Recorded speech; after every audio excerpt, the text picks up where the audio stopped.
Hey everybody. Oh, I didn't zoom in enough apparently. Or wait a sec. What if I do this? I don't need to zoom at all. Although I think you're seeing, what is this over here? All right, is that better? No, is that just the scroll bar? What is that? Oh, it's not reflecting my monitor. Oh, that was probably just a scroll bar. I was gonna say that wasn't on my screen originally. I think everything's good. Although now I guess yeah, I think everything's fine. Anyway, hi everybody. Sorry for the camera difficulties. Hey, Sin, Stella, Kevin, and Nepressel. We worked on the design this morning for skill trees. They're really just skill tables, I guess. And now we're going to implement them in the game. That is the fun cycle of development. Design, develop, test, release, realize it's bad, remake, redesign, retest. So let's look at what we've got right now in this skill tree. We want to make this take up the full screen. I'm going to keep the top section probably exactly the same for now. I want to put at least some thought into the bottom section though. Okay, I want to show the 3 skills you always have, and then beneath it show all the other stuff. Skeleseller hoodie. Yeah. Hey, Dark. And hey, Maniac Vine. Yeah, if you search on Amazon, they exist there. Not that I'm suggesting you buy one. They're more expensive than the t-shirts. And I couldn't set the revenue share to 0. I'm making, I think, 9 cents per hoodie. Is this the new patch? This is for the next checkpoint, if that's what you mean. Okay, so let's keep the top bit. And then let's design the rest of it, I guess.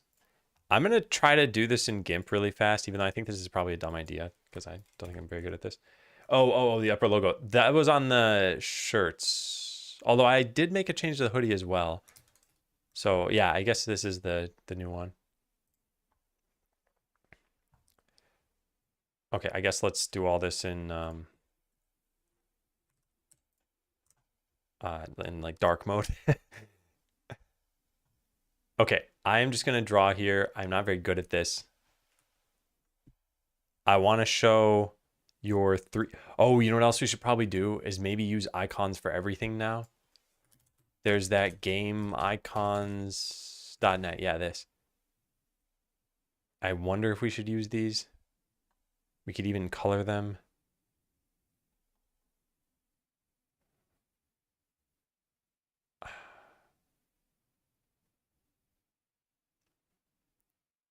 I need to show the names somewhere though.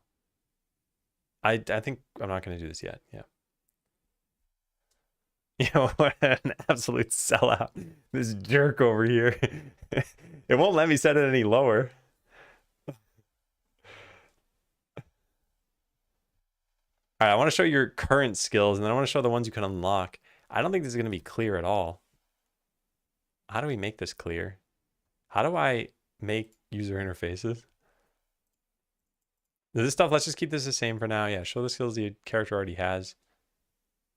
And I kind of want to make this a taller UI than it is wide. I don't know, whatever. Let's, whoops, I did not mean to click that. Let's just do this over here. This is why I never end up getting very far when I design UIs like that. So we're already using the access as unique name for a lot of this. So all we'll need to do is add in the new UI. And I want to put your skills that you have sort of toward the top. So we have a separator somewhere. Yeah, here. So let's put all the new stuff down here. Hey, Caleb. How goes it? I'll put this here. I'm just going to say new UI for skill trees in this section. This is just for the sake of the stream. I just don't want people to be confused. Will delete lower section when this is done. Yeah. Adam doing UI. Any excitement you have is about to be crushed into rubble. Will they be round or square? I don't even know for sure. So here's part of the reason I'm not going to use the icons now. For one, I don't think it's going to change much to use them now versus to use them in another commit or something like that. 2 is that I don't know that we have all of the icons we want. And these follow a particular style that, to be honest, I'm not a big fan of. Like, they work, but they're not great. and they might not fit for everything. Like there's a whole category of these for sports. I think the rogue can probably throw a football, sure. But the flag icon, we don't have a use for that. Yeah. Makes my brain melt. Yeah. It's tough for me to get used to, although I'm getting slightly better at it. Just add them as a placeholder. But I don't yeah, I guess we could design that. I guess if we want them in ever, it would make sense to probably figure this out with them in now. So I guess we'd have to show you the skills you already have, and maybe we could do those in a different color, and that would make it clear that they're the ones you have. Use your rage, just make it red. I can't. Can you imagine? You're getting like cloaks and stuff, and then you get a football helmet. I mean, there are a lot of other ones. Creature and monster. What's in here? Yeah, but like some of these, this is clearly a ripoff of an existing character. Day of the Tentacle. Yeah. Bullet Bill. Like, it's not like these are fully free to use. This okay, you could sort of argue carnivorous plant is an accurate representation of this, but this is not gonna fly.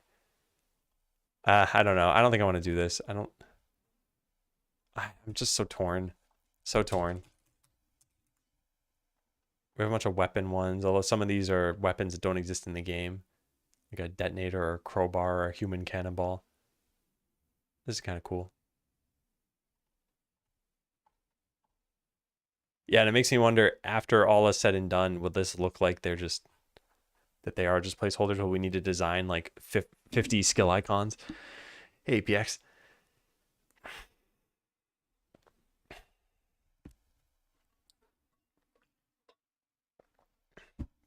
There are other ones if you don't like these. I mean, I did get feedback that people want skill icons. We're just shipping with them, yeah. I got to beat you to market then, so that they say that your game's a ripoff of mine. The other way around, I'll never make it.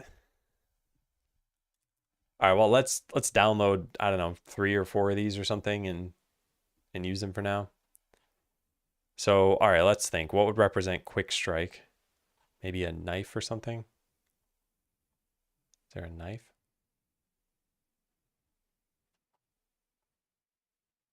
This doesn't really work. Seriously, there's got to be like a dagger. One of these kind of works. Just search for dagger. Dagger, plain dagger. Yeah, this one's pretty good, right? Yeah, sure. Second on the first row. This? The shuriken? I think I'll go with this. I think we also need to figure out what size these are going to be. So let's download one of these. How much space do I want in the UI? How much is it right now? Let's figure that out. Because currently, this is like the tiny panel for the skill tree. We can have slightly larger buttons and everything. Where is the size of this thing? This. Layout. Container sizing. Where is it? Transform. Okay, it's not set there, but it's set here. 377 pixels. All right, so if we want to represent 3 skills, we could actually use something pretty large, like 64 by 64 icons here. So let's just start with that and see what that looks like. Then we can customize a bunch of different things about this. Is this on? I think it's off now. Yeah, we can customize a bunch of different things about this. The canvas, I guess, is going to be somewhat dark. Why is it not doing anything? I need to drag that. And white icons. Yeah, for now, sure, that's good. I guess download it as a PNG. Yeah.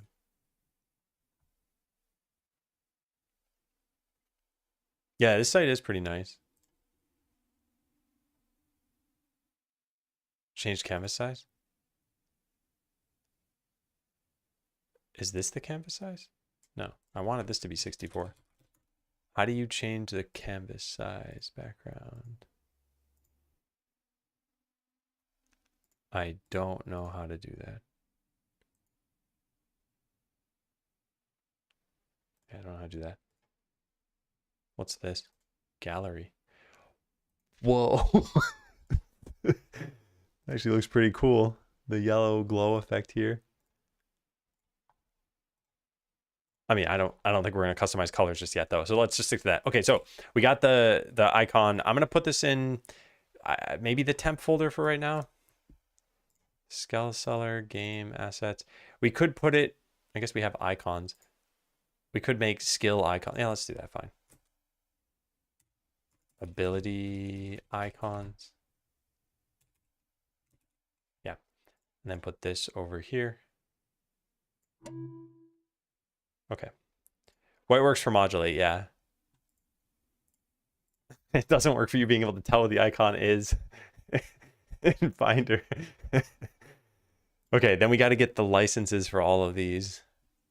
This is by Lork. Okay, so I'm gonna just save these for right now. These are the placeholder ones, but add to credits. This Lork CCBY3. Okay. Let's get one for stealth. Is there a stealth thing? There's a stealth bomber. Maybe this. I'm not going to put a lot of thought into this. Let's just start downloading them. This is by the same person. And then we need one for execute. I'm just going to search execute and let's see what that...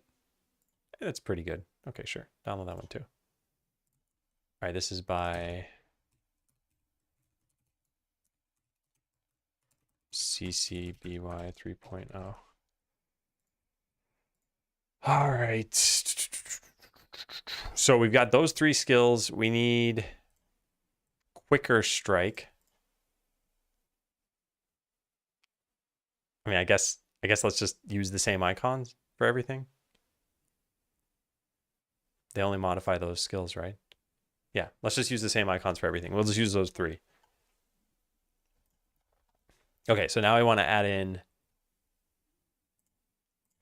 a new thing here. This is going to be an HBox container of your current skills. We're going to add a texture rect underneath that.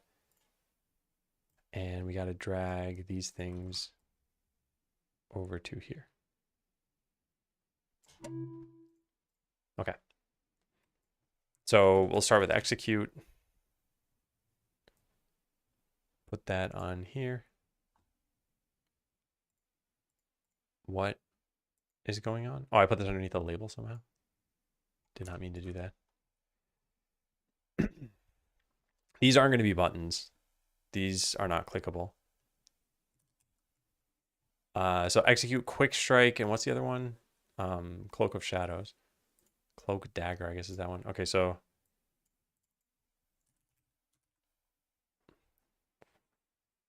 this one, oh, we got to duplicate that.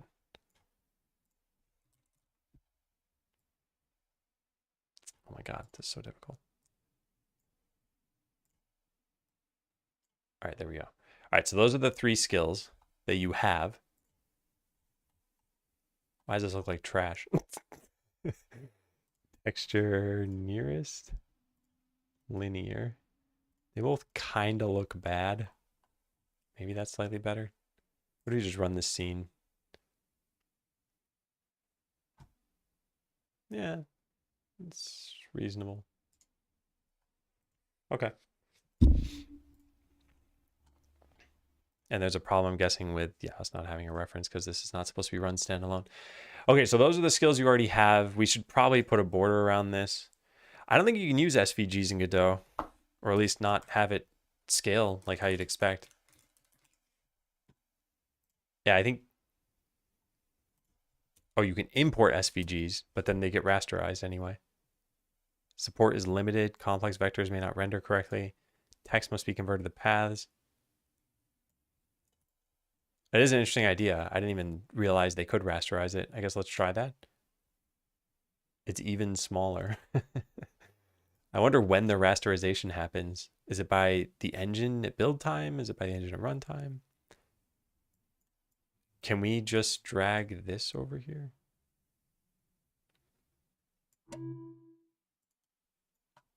SVG. So I put this over here. Oh, cool. I didn't realize you could do that. Huh. This site, specifically this pack, might be helpful.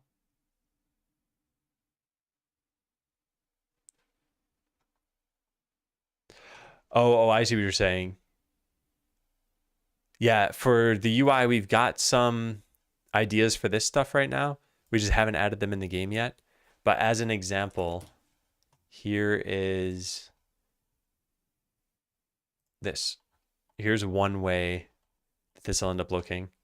Like this little panel for the potion. Because yeah, I think we're gonna go with your suggestion of like, paper, wood, stone, those sorts of things. So we gotta do that. Oh yeah, I guess we can use the SVGs.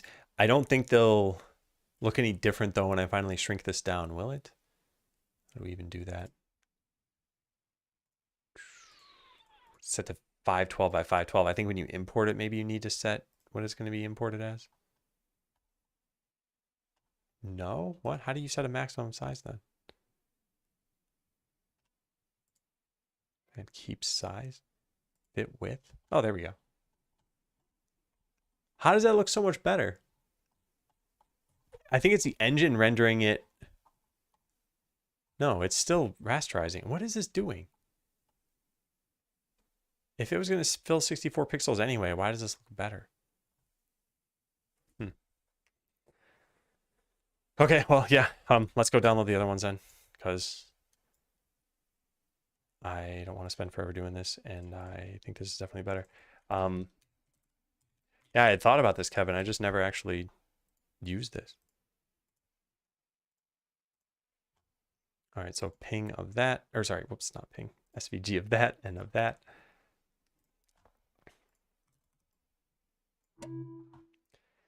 Then I guess just delete the old ones. No, we can delete those later. That way I don't mess anything up. All right, let's delete these things now, then duplicate the one we already have. That way we don't need to set that setting again. Oh, it doesn't get a... Okay, now we need to set minimum size. I see. And that updated them for all of them. Yeah, good. Okay, so quick strike was this one. And this was this one.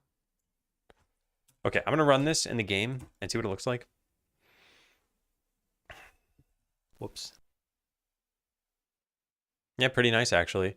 Wonder if I could have done with the settings gear. Write that down for cleanup. Make or use the settings gear as an SVG rather than a PNG. Okay, so when you hover over this, just like when you hovered over this, we need these things to show up. Let's not worry about the functionality yet, though. Let's get back to designing the UI. So now I want to get the skill table in place. And it's going to look like this, and that you have clear rows of skills. And we need some indication of when you can actually get a skill. So we need to know when you've put enough points in, and you need to be able to see where your points are.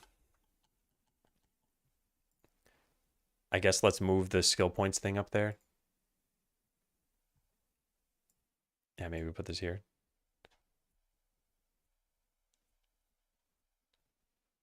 And maybe we put this here too. I don't know. I'll just delete the label for now. Who cares?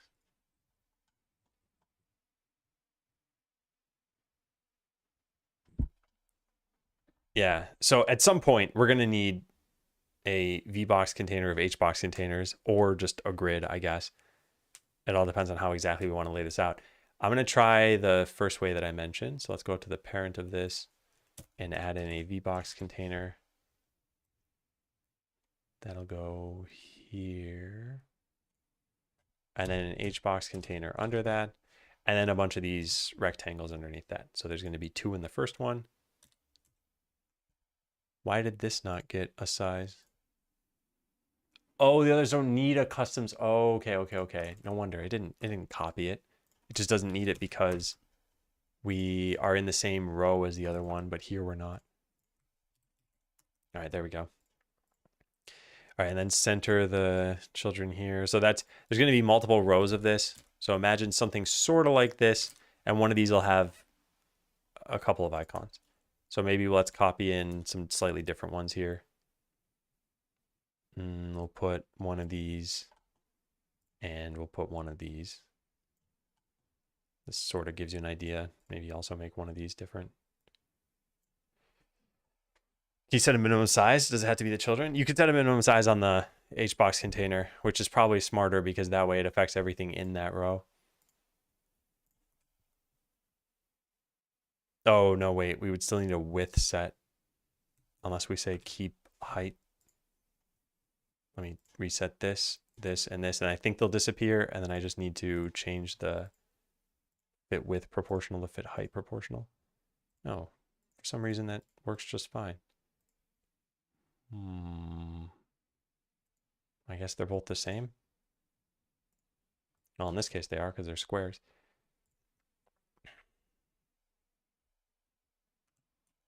All right, well, if I'm going to do that, then let's change that everywhere. So just delete all those things, then copy this over there. Where did that paste? No idea where that pasted. Copy and paste. There, yeah. Now duplicate this and delete a couple of these things. Delete that one and delete that one. Okay, so this is going to be kind of like what we have as our skill tree, and there's got to be some indication that you've unlocked the rows. We could modulate these gray. So I could do something like this. Actually, I could just modulate the HBox container. I could do something like this, where we just darken them, indicating that you can't unlock them yet. But there's 3 states you can be in. One is you can't get a skill. The other is that you can get the skill but don't have it. And the other is that you can get the skill and have it. And I think if we just have a little number somewhere here, it could tell you how many points you have in it. Although I guess it would also need to tell you the maximum. Maybe add a... You want actual dashes between them or just spaces in here? Because something we could do is we could, on the HBox container itself, override this constant and just set this higher, like 10 or something, and make them... Oh, add a, yeah, that's probably a good idea. Yeah. Hey, Tesla. Outline shader. Yeah, I think adding a shader to this would probably be good. Although for buttons, I think just adding a rectangle around it is probably also fine. So separators, we could put these between the different rows that we have.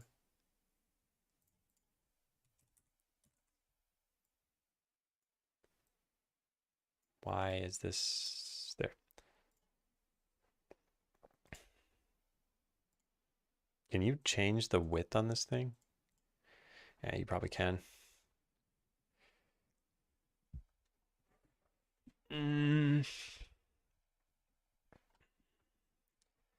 So something like this. Let me look at the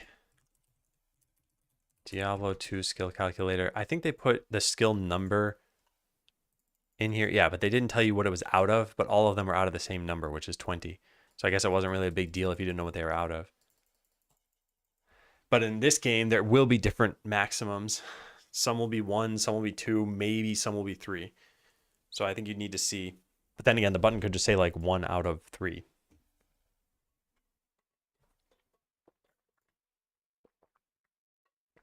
I put separators in the margin container. In a margin container, not sure there's a better way.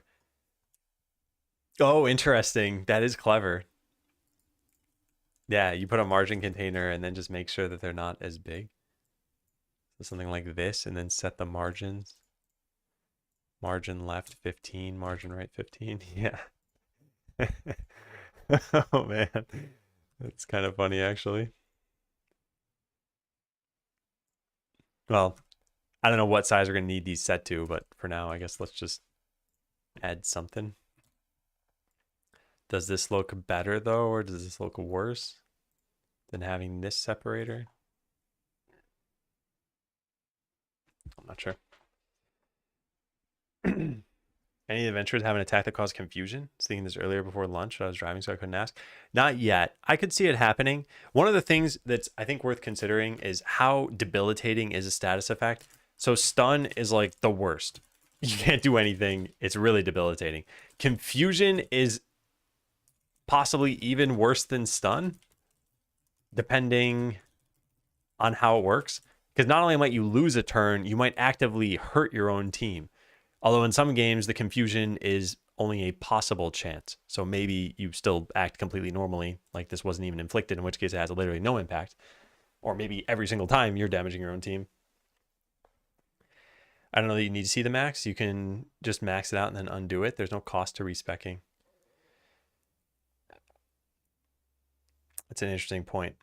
However, I also think that to show the max is literally just add a divided by and then a 3 or something. So we might want to show it. It would make it look just a little bit cleaner if you just had a number next to it and not the maximum.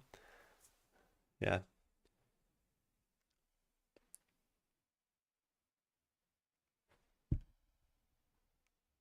Oh, these tooltips are, or the tooltips, the icons are temporary, or at least close enough to temporary. So yeah, any imagery that might look like it doesn't fit, we can always remove later. It can also be in the tooltip. Yeah, that's true, actually.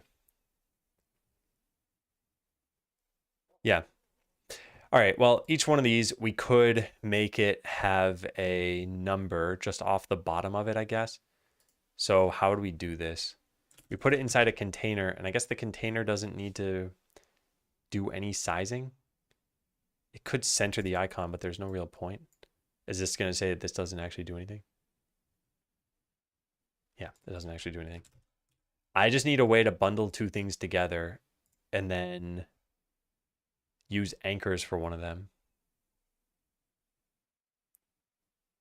Split container. Oh.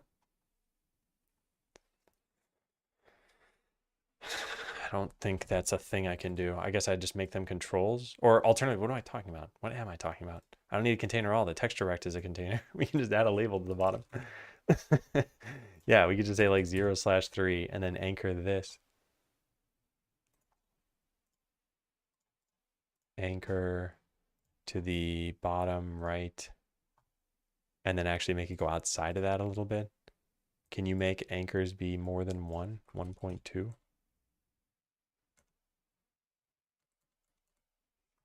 Did that work? Yes, it does work.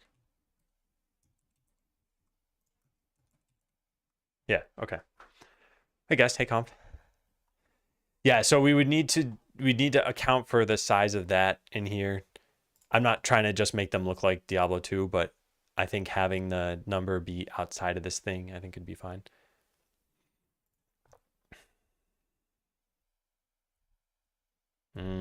So where do we want to put them?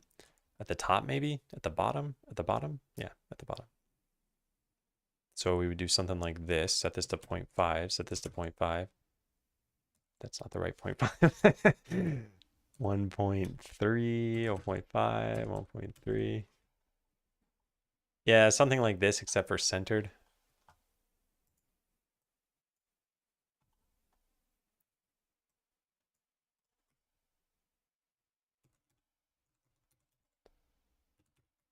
Is this not going to work anymore? What am I doing wrong here?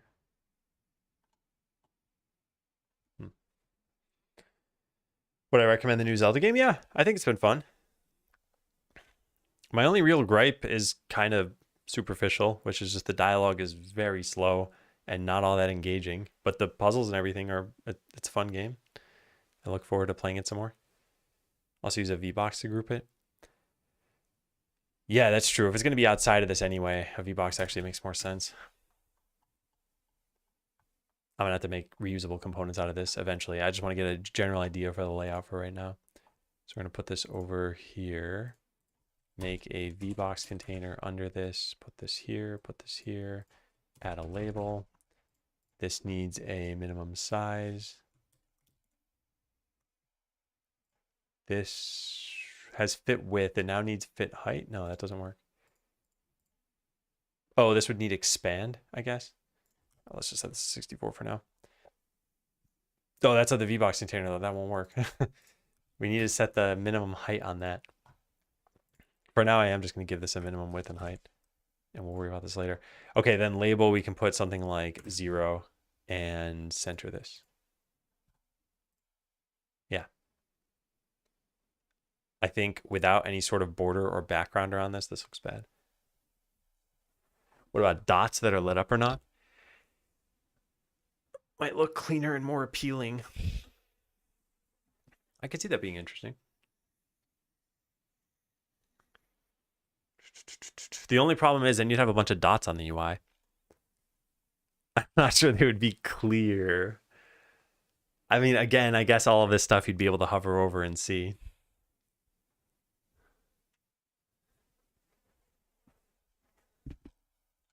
But to be honest, I think what I want to do is just a first pass at the UI that makes everything usable and then make it look nice later. And that way we don't put in too much time getting stuck on details right now. Yeah. Some kind of marking would be neat. Well, yeah, I'll copy what Cheslo said. I think this is a good idea. For the skill trees for adventurers, the max skill level is 3. Yeah. Yeah. I appreciate the suggestion. I think I'm just going to lean toward this for right now. And then I think the only thing I want to do is put it inside something that gives it a border. And I guess, is there an easy way to do that?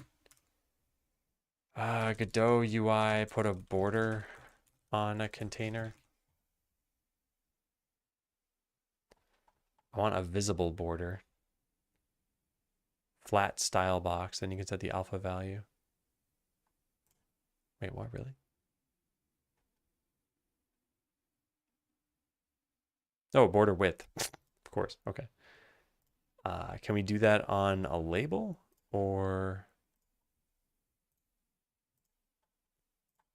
No, I think you do it on a container.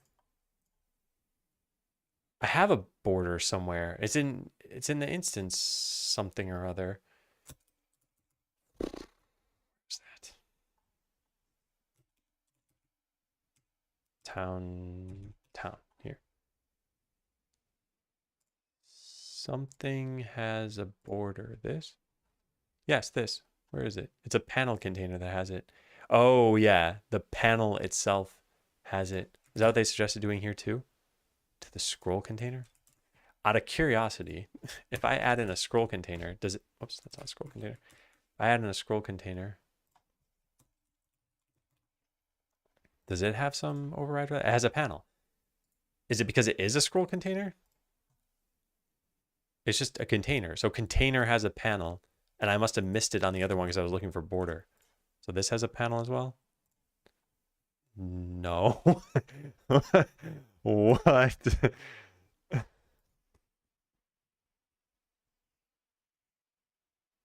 Where does the panel come from then?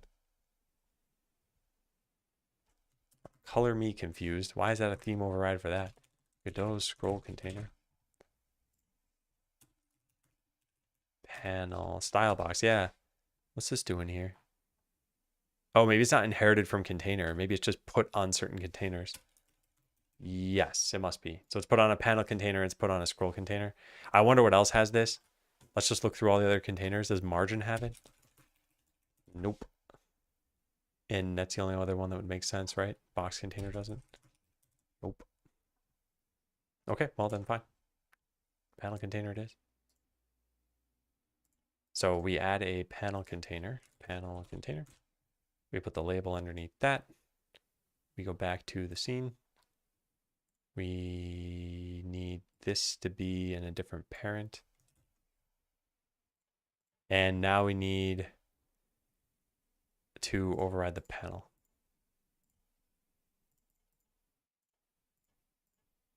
I'm going to get there. Don't worry. There we go. So we don't want there to be any background color, but we do want there to be a border of, let's say, a pixel. I don't know. Yeah, there. And then I don't want this to take up that amount of space. I want the label to be as small as possible.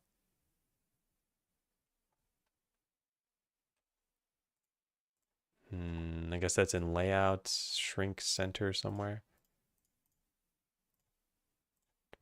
Okay, that worked, but then why isn't this being sized correctly? Oh, because this also needs shrink center. Neat. Then probably just add some padding inside of this. This is just little polish things at this point. And set there to be like at least 2 pixels on each side. Yeah, something like that. All right, well, whatever. I think that's kind of good enough for right now. So this would be our skill thing that we have. Does the border look better when it was as wide as the icon? You're saying you don't want this to be set to shrink center? I think this will be more obvious when changing this changes every single one of these because I've made them a common component. But it's kind of hard to envision the whole UI. Well, for me, it is hard to envision the whole UI.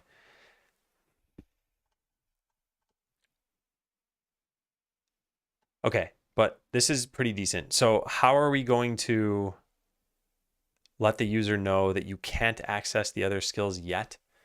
I guess the tooltip can have some information. We can turn them gray like they are now. Yeah, that's pretty much it. Actually, you know what we could do? We could hide the level indicator. So it's clear you couldn't have even put points in those skills. Actually, that's a pretty good idea. That is a good idea. I'm gonna stick with that.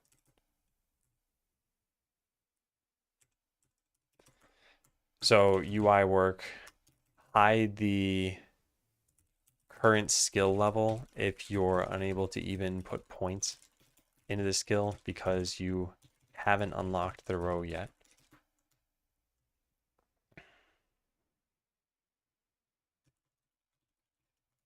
Also, maybe modulate the whole HBox container to make the skills gray.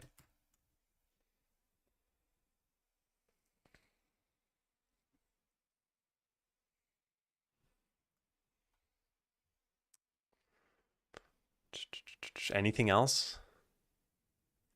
Oh yeah, modify the tooltip.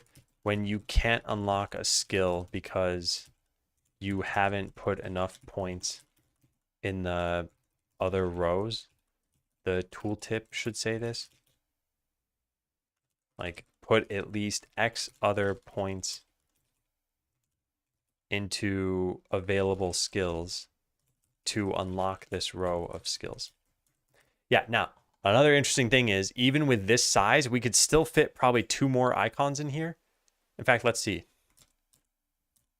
Yeah, we can fit 2, then it gets bigger than the current width. And that's not even a problem. We can allow for there to be like 6 rows or 6 skills side by side, although I think that looks a little goofy. But the point is that I don't know what balance we're going to have in the game yet, and I want there to be some flexibility here. And adding more rows is easy because we can always just put this in a scroll container, and I think it'd be usable. But adding more columns eventually will hit the screen size. I don't think you want to scroll in 2 directions for this, but I don't think it's going to be a problem. Yeah, so I think this is pretty good. Oh yeah, and then put all of this in a scroll container for short windows. See if we even need this. Although if we need it or not, doesn't really matter. It's easy enough to do. Yeah. Okay, well now there's a ton of work. Oh man, that was all the easy part. Side scrolling is a bad idea. I think side scrolling is a bad idea unless it's the only direction of scrolling. So for example, we have the 3 battles showing up in Skeleseller, but since it's the only direction that you need to scroll, you can just use the scroll wheel normally and it'll scroll them on the bottom. You can also add multiple rows for the same tier and distribute if you have the separators. Yeah, that's true. Yeah. All right, cool. So we can delete these things. Oh, there's one other tiny problem. We added these minus and plus buttons in here specifically because people didn't know about respecializing. And if I get rid of these, people are still not going to know about respecializing.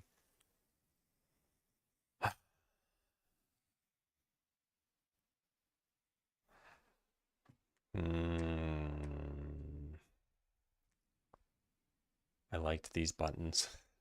We could put them around here still. What if we did that? What is this?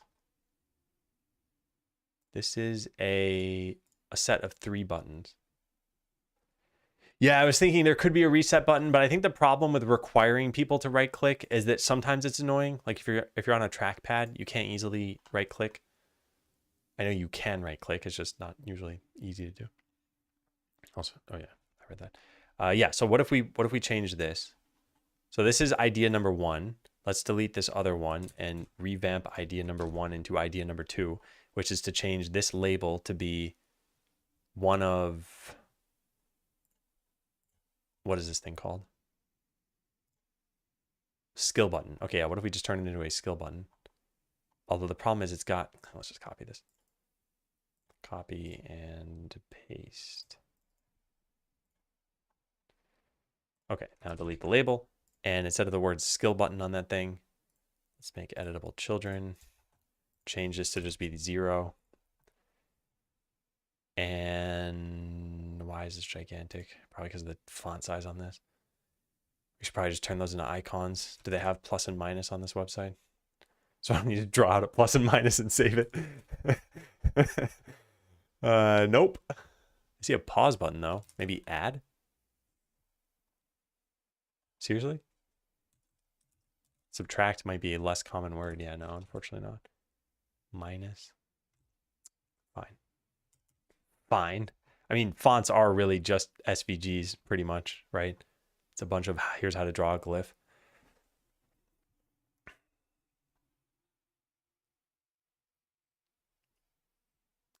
Yeah, they do work weird with sizing. Can I change the font size on this? I can, yeah.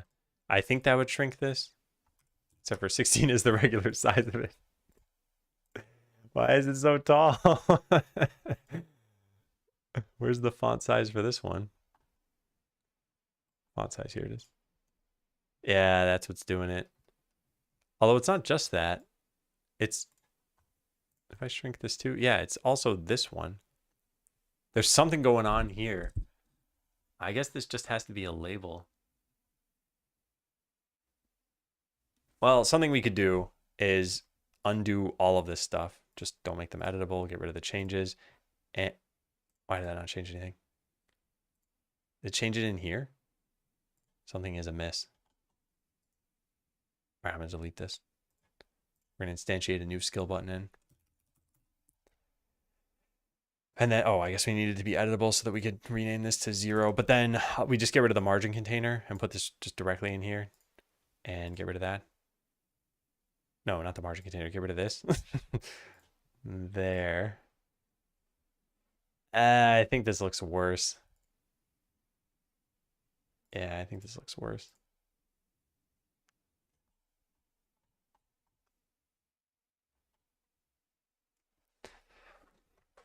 Can't you just force a height? I think I need to clip these buttons if I did that.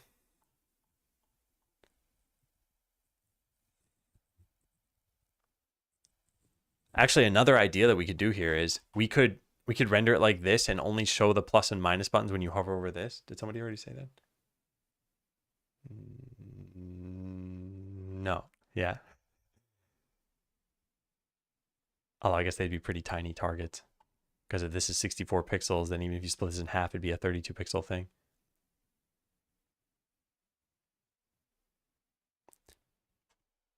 Those are rad icons. These are just from game-icons.net. So they're free to use. I like this icon. I think it's nice. Okay, well, I think I am still getting ahead of myself. I think the easiest thing to do is just use this because we already have this component made right now. Skeleseller, Skeleseller. Selling seashells by the seashore. Yeah, I think I'm going to go with this just because this is easy to do right now. But then we need to change how skill button works. How fun. How fun. Like I said, there's a lot of work ahead of us. I shouldn't keep commenting on it. So I think I'm going to go with this for right now. We'll use this for all of our different skill things that we have, and then we'll customize them a bunch and get the rest of this stuff working, right? Yeah, I think so. Okay. So let's do this. Let's start adding in some functionality. Make the 3 skill icons show skill information when you hover over them. Right and left mouse button with a concise legend in the top corner. It was hard for players to discover it when it was in the game before, even when I had a tooltip somewhere. So I think I'd want to steer away from just having right click, remove a skill point. I think having an explicit minus button clarified all the confusion immediately. People are like, oh, there's a minus button, so I must be able to remove this. So then I shouldn't worry about putting my skills in correctly the first time. And we got to make these clear that they're your skills. I think they're more obvious when they're just icons like that. All right, so what is currently letting you hover over these things? First skill name. This is just a label and what we have specific on hover stuff in here. Hover ability 0. Show and update tooltip. Yeah, pretty reasonable.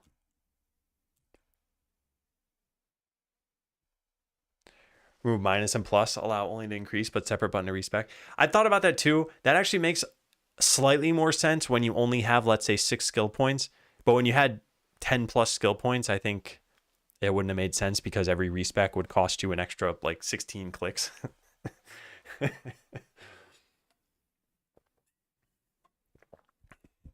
I want people to calculate the Levenstein distance or whatever of what their spec is and what it needs to be, and then use the minimum number of clicks to get there. I expect a lot of my player base. All right, so this used to be just first skill name, second skill name, and third skill name. How do we get these things? If you respec, that's what you would expect. I mean, that's what you would expect if respecing had a cost. If it doesn't have a cost, then there's no real decision to make all of that up front. But in most games with respecializing, they don't just let you do it at will. At least the games I played. It's either that you can't do it or that it costs something to do it, but it costs based on how many points you respecialize. So we're just getting all of these here. Let's rename this to something else. We're going to be in a flux state for quite a while until we've got enough of this new stuff working. So this, for example, we're just going to call this something like new skill icon 1. And then copy that name to here. And access his unique name. All right, so first skill label was only used for that one thing, right? What's this down here? Set the name of it? We don't have text anymore, but what? Oh yeah, we have icons, but we need to change the icons when you select different characters. All right, manifest icon paths for each skill in the game. And make sure they're set correctly when you change characters. This will involve downloading more icons. We probably don't want to spend the time getting all of them. So just get like 5 to 7 so that there's some variety. They don't need to make sense at all. Just pick cool ones, basically. Actually, you know what we should do? So pick ones that are by the same author. So I don't need to change the credits too much. Yeah, that's smart. All right, so first skill label is no longer a label. It is now a texture rect. And it's only a texture rect for now, but yeah. Then second skill label is never actually used. It's here. Why do we save this off? Why do we save that off? Only for on character selected to have to modify it? Why doesn't it have to modify the other skills though?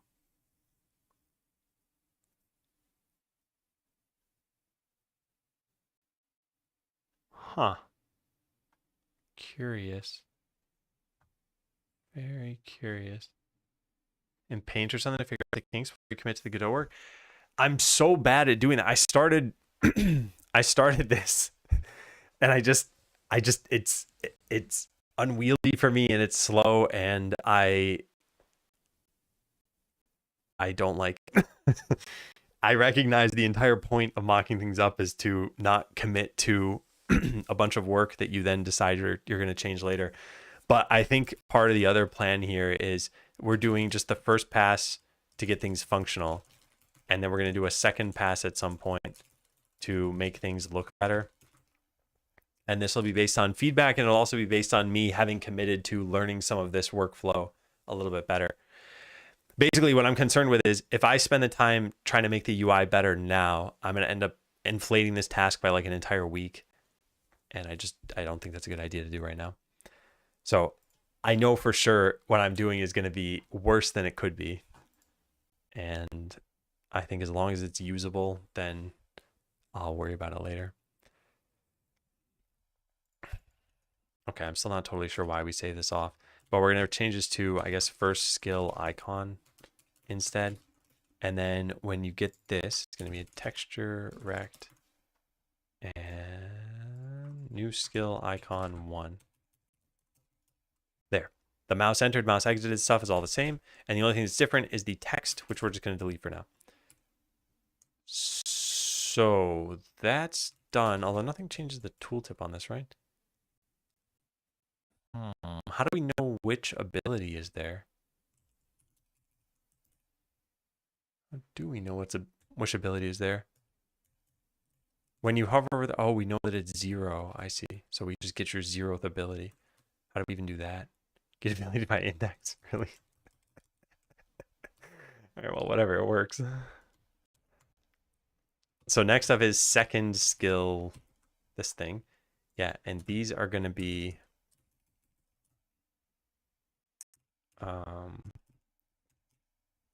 texture rects. Yeah. And we'll call this skill 1 icon and skill 2 icon. And that's new skill icon 2 and 3.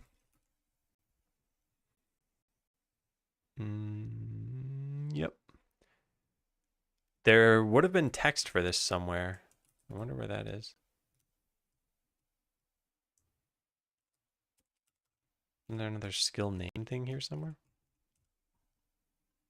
Oh, here it is. Skill label.text. Okay, delete that too. And then I guess we don't need a label anymore. I'm going to try running this.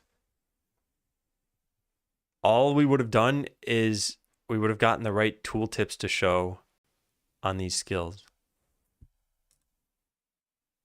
Hey, nice. It's pretty good. Now, if we have other characters, they're all going to look exactly the same in here, but they will have the correct tooltips, even though the icons don't change, because the icons are hard-coded right now. Oh, that's also cool. Changes in skills only take effect in future battles. Maybe when you hover over skill points, it should say that. It's a minor cleanup thing for later. What's it say? Changes in skills only take effect in future battles. Tooltip should probably show when hovering over skill points. And we can just consolidate it with the current tooltip there. Mix everything in these crazy paint schematics. I mean, sort of regardless of the work you're doing in practically any realm, if something is going to be costly, then you probably want to reduce that cost. And the way you can reduce the cost is by making like a low fidelity mockup. And if you discover any issues with that, then you can fix the low fidelity stuff faster than you can fix the high fidelity stuff. And that's what Funky Monkey is suggesting. And like I said, I know it's a good idea. It will still add on to the total cost. And I'm adding on to the cost in a backloaded way, not in a front-loaded way. And the whole reason we're doing this is because of some arbitrary deadline I set for myself of November 8th, which I don't even think we're going to be able to hit. But I was hoping we could hit this for checkpoint 4, and that means going full speed ahead right now. Anyway, like I said, we got a lot of UI work to do. There is one other benefit to doing this in backloaded way, which is that by batching this stuff, we're going to gain expertise and keep it in our heads. And I don't think I'd be able to do that if I spread this over many months. But this is probably a sort of post facto Justification.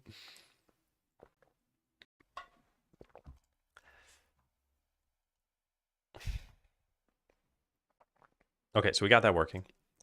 What's next? You cracked the puzzle. Good job, Kesha. Good job. All right, so next we want to make a component out of these and reuse them everywhere and dynamically populate the UI. Which means we need to make a component out of the new skill buttons and then manifest all of the new skill data. They need row information as well.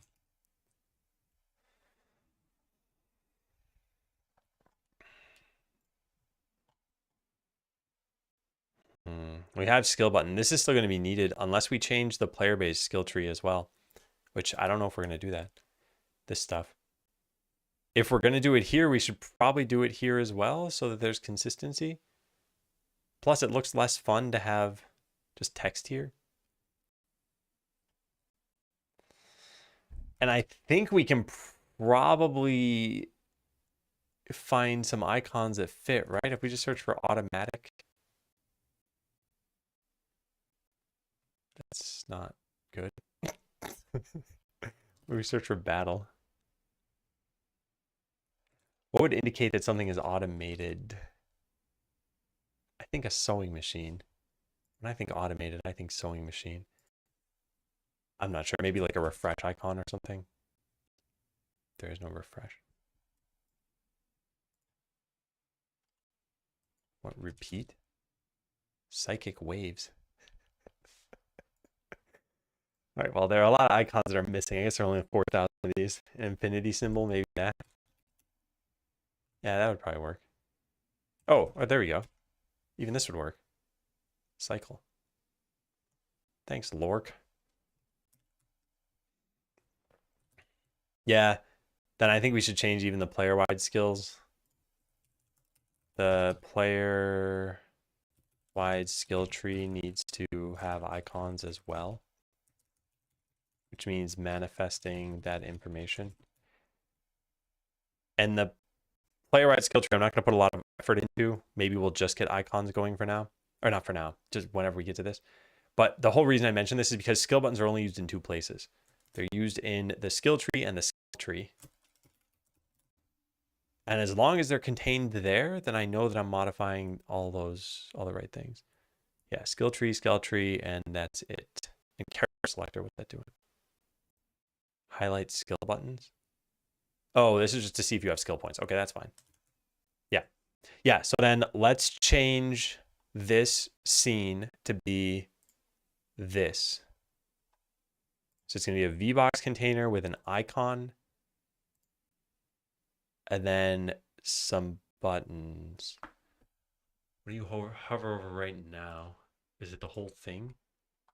Mouse entered, mouse exited. Yes. Oh, God.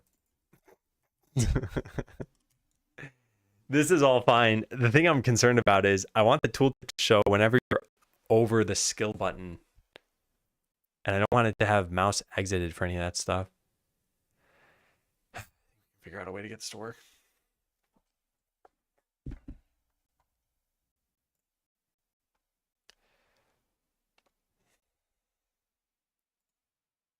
Yeah.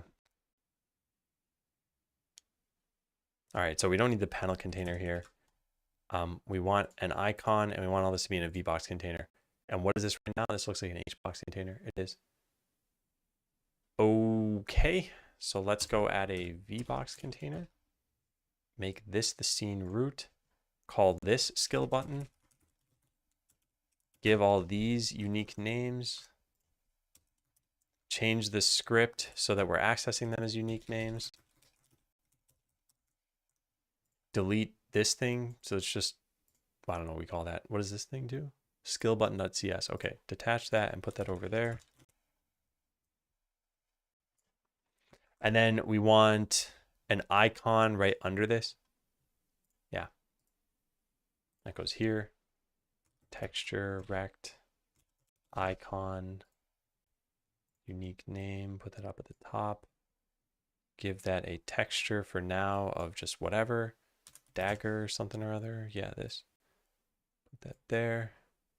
Set this to fit width. And give it just a minimum size for now because it's easier. What? That's not proportional. What? What does it even mean?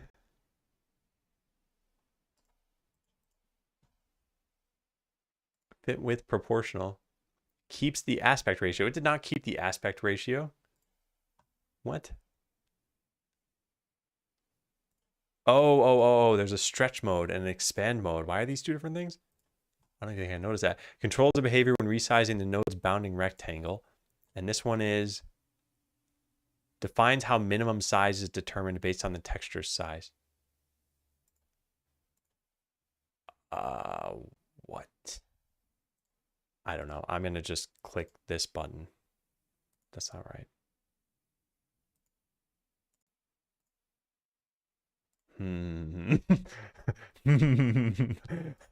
I don't know what I'm doing. I guess this worked. So I guess we did something. I guess I can set this to 0 now? Yeah.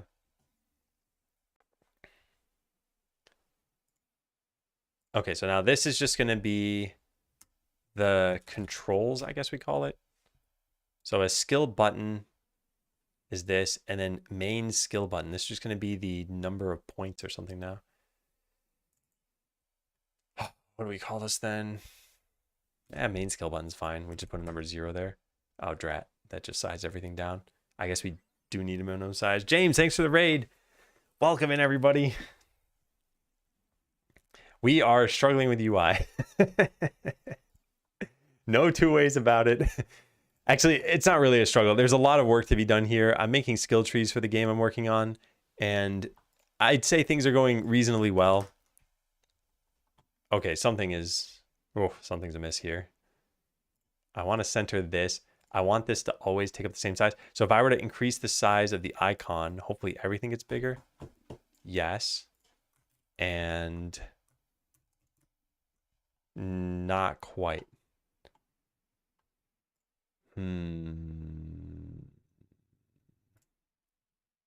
Fit height, fit width. I want the larger dimension to be used. I don't know how you do that. I guess it doesn't really matter. Yeah, we're just always gonna have this be a square anyway, right? Had a really weird bug. What was the bug? And did you solve it? Also, for anyone who's curious about the game I'm making, it is Skeleseller, and this is for the skill tree that we're working on in the game. Well, skill tree, it's more like a skill table.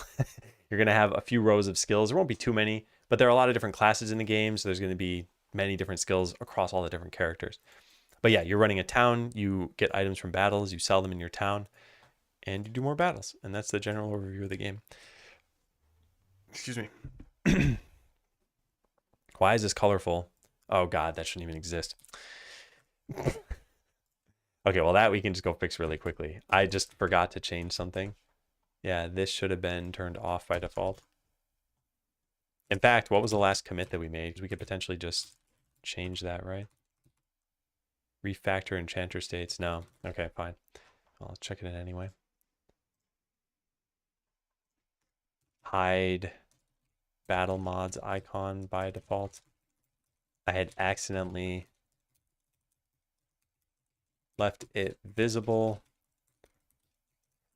while testing. There we go. Did drill down to the root cause. My JS for Canvas pixel data was having different results between running the website on localhost versus using a host name. Oh, very strange. Wonder what would cause that. You know, it's possibly something that's unrelated to your code.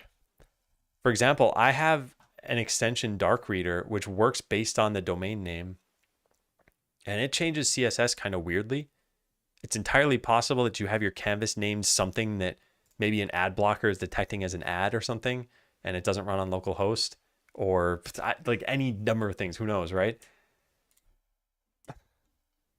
Yeah. It could also be the browser zoom is, I think, set based on domain, right? Or could it be? Maybe it can't be. Anyway, wild. You know what I'd probably try?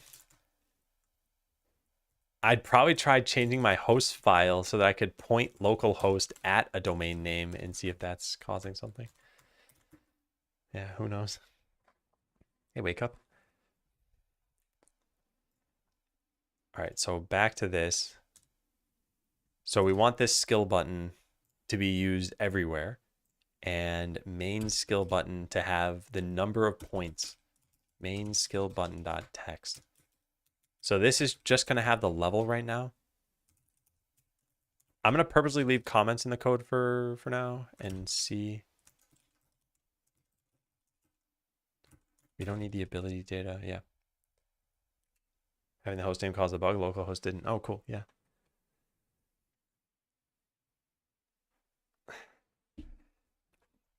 Yeah, I generally say you haven't fixed a bug until you fully understood it, but sometimes you don't have time to fully understand it.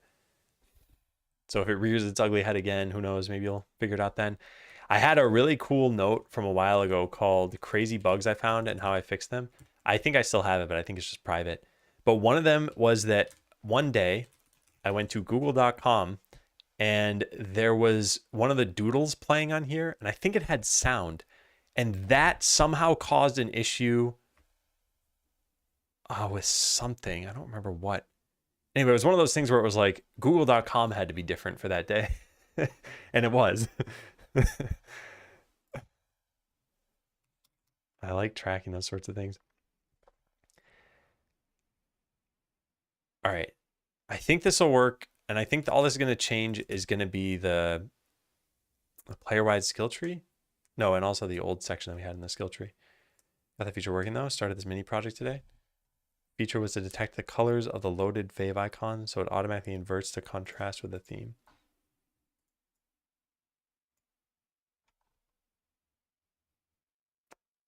What am I looking at?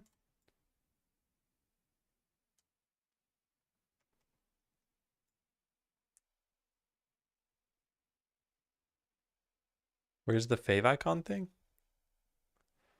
Feature was to detect the colors of the loaded fave icon. Icons on the left. Oh, I see. Okay. Yeah. I got you. I'm having inverts to contrast with the color theme. Well, wait a sec. Doesn't that mean you invert colors?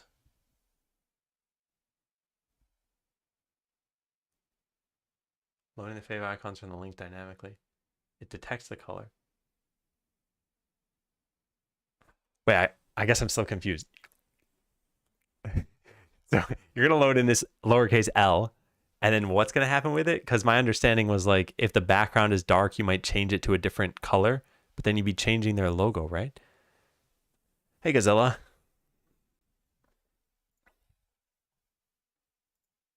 Anyway, cool.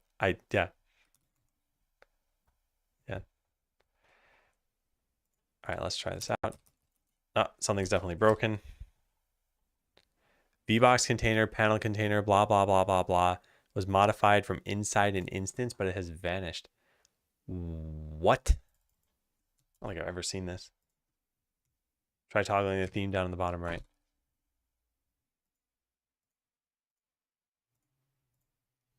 Wait, the black and white ones I get. Oh, you're saying you're only changing the black and white ones, I guess. Because I don't see a difference in the blue one or the Figma one. But I wouldn't expect there to be a difference there, I guess. Which I suppose is the whole point, right? Anyway, it looks good. What does this mean? Modified from inside an instance, but it has vanished. I think it's because I'm using a skill button here. Yeah. I think so. I think we need to delete this. I think we need to turn these into proper skill buttons. So for now, we just yeah, delete. And try running that.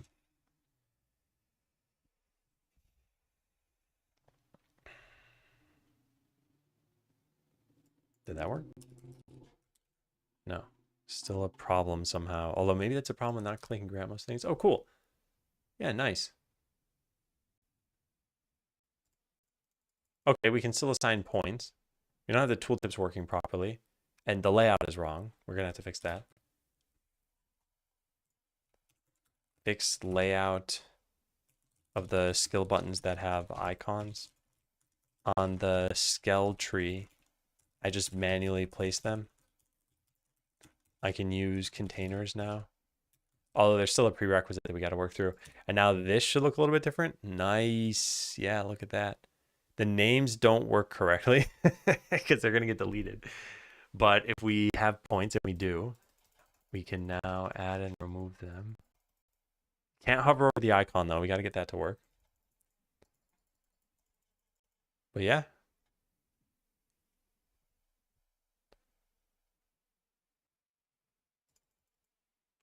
Okay.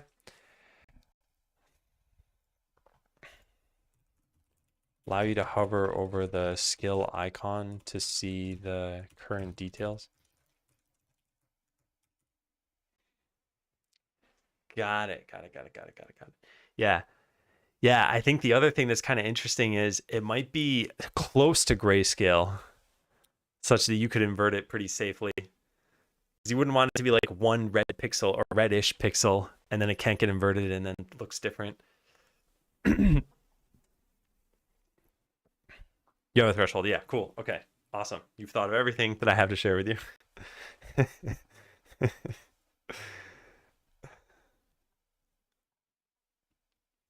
All right, well, this is technically kind of done.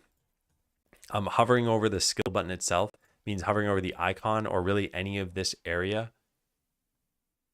I think just the icon makes sense, though. So where do we show tooltips? We don't. Yeah, we don't. We just invoke this. I think we're going to have a problem then. Make an icon with one red dot.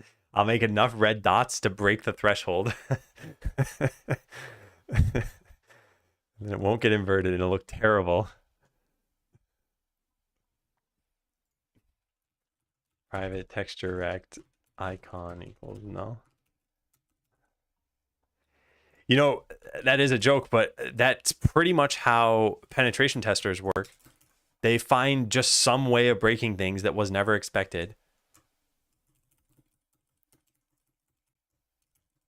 And very much frustrate the developers.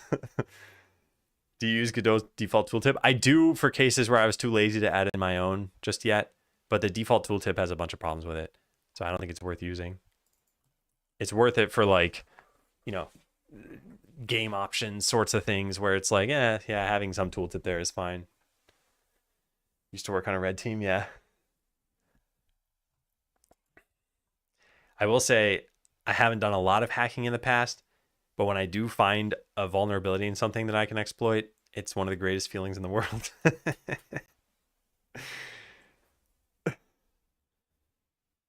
I've only done it on very low stakes things, not like credit card fraud or something. You know, changing high scores, those sorts of things. Where your high score is your bank account. Imagine. Just find a way to set your bank account to like 999999999. Okay, so what are we doing here? We are adding this in for the icon. And on mouse exited. Yeah. All right, I don't think this is just going to work. I think it's going to hide the tooltip and then never show it again. And we're going to have some problem here. But I think I know how we could fix it. So let's see, first of all, is it broken? Not really, no. I guess because there's space in between these things. What if I move the mouse fast enough? I don't think I can accurately do this fast enough. I need to like move it from here to here in one frame and stop on that button. I don't even think it's a problem. No, I don't think it's a problem. Okay, well, anyway, this is working. Cheat engine on some Facebook games. Yeah.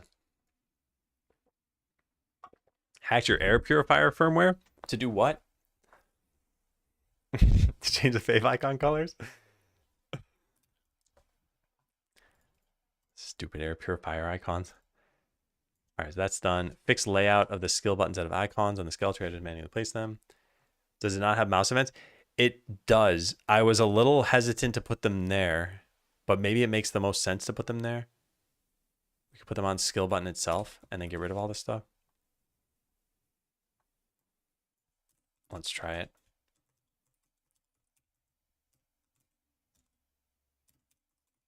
Mouse exited.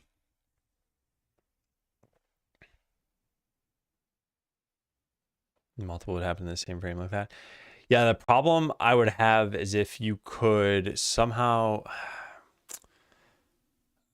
close the tooltip and not have it show when you're hovering between two components. I guess it wouldn't be a problem here. I could remote control it. Did a bit crazy big write-up. Oh, nice. Yeah. I was going to say, now when I buy a device I think I'll want to control, I would just check to see, does it have API access? So I don't need to spend all the time doing that. Oh, was I looking at this? This is not working for some reason. What's going on? This is a, well, it's a control. I guess it's a VBox container. Does it not know about mouse entered, mouse exited? It should. Yeah, it has these. I guess because the VBox container doesn't have a size, that doesn't even make sense. Poisons the air. I don't think you need to hack firmware for that to be possible. I think you just put some material inside the air purifier. I don't know why this isn't working.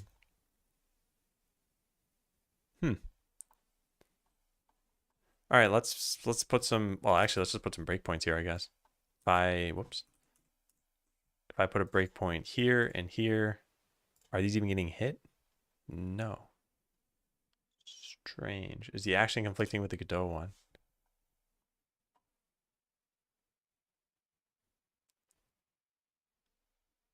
Yes. Yes, it is. How do we refer to the correct one, I wonder? So mouse entered 2, mouse exited 2. And then rename these. The problem is nothing's gonna be listening to these now. Does not hide. Oh wow. I intentionally overrode these. Oh, interesting. I wonder why I did that. Override the, well, I just wrote it right there. Why I did that. Override the version of these from control because the buttons will consume the events. Otherwise consume the events. Huh. Okay, well now it's breaking in. Is this a problem still? Ah, I see. So I needed to do this for the buttons.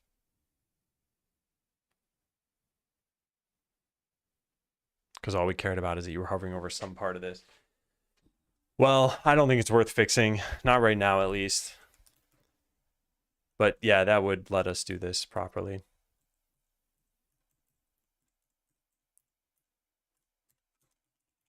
Okay.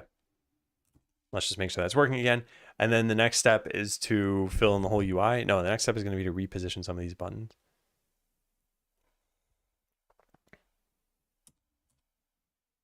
Yeah, nice. You can't click this. I feel like you should be able to click this. Like, why not? Why not treat it like it's a button?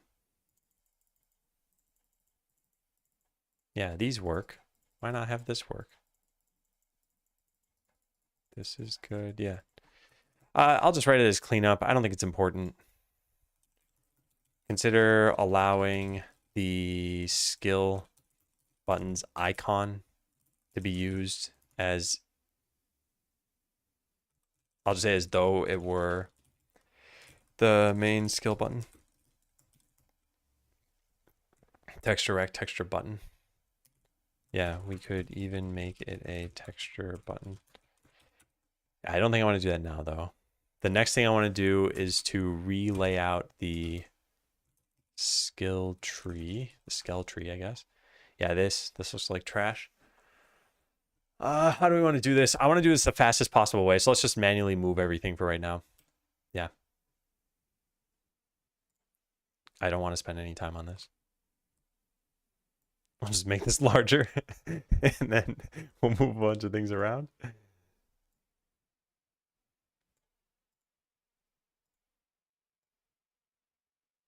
Oh, these are really tall for some reason.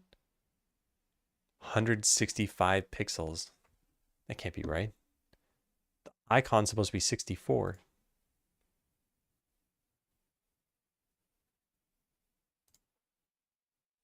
What?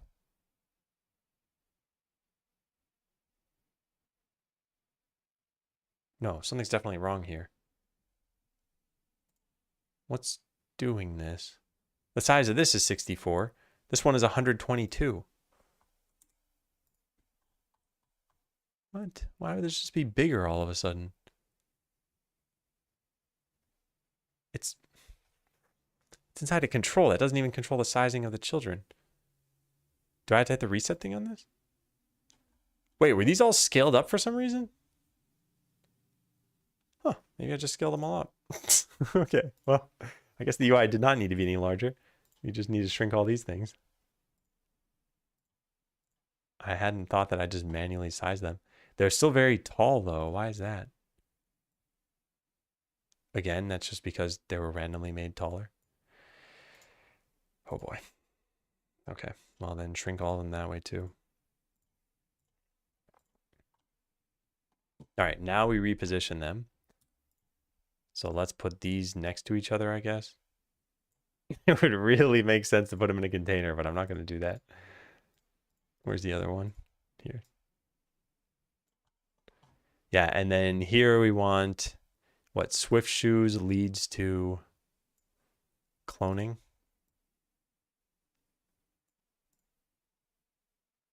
Yeah, like I said, just get this to look good enough. I don't care about the rest. Label, put this up here. And cloning, put this here. Yeah. All right, then make this back to the same size it was. And good.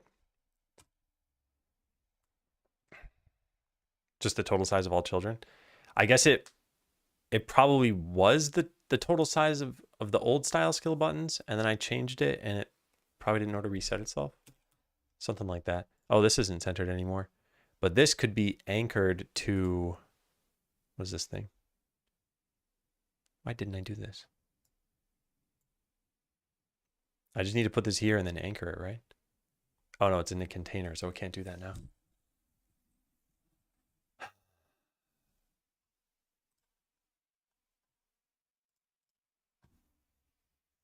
How do I fix this? Because I run into this problem every time. I'm like, I want an anchor, but it's in a container. It's always in a container. Yes, hoodie and the button. I've gone beyond your control, Z-Wubs. There will be no stopping me now. Well, how do I do this with anything else? I guess even with the skill tree, we just did this, right? I anchored something somewhere. I don't know. I don't know.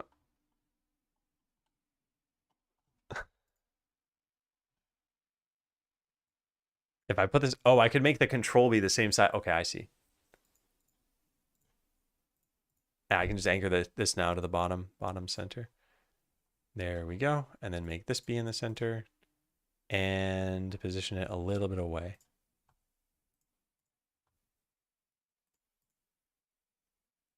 So maybe 0.95. Yeah, there, that's good enough. All right. Just pop it in. This is looking great. Well, thank you. We are adding not quite skill trees, but skill tables is what I think they're probably better called. But what I just changed now was this. These should all still work. Auto battling. Oh, that's not good. What does it have, like a super high Z index or something? Coming soon. Ordering 0. The tooltip just doesn't have a high enough Z index. Now it does. Okay. Shiny loot. All right, let's see if that's actually working. If we start a battle and win it, we should see auto battle appear. And when I turn this off, it goes away. Yeah, perfect. Item doubling. What else do we have? I guess cloning is really obvious. Let's put a point in cloning. We should see a worker pop out of this. Good. And one more.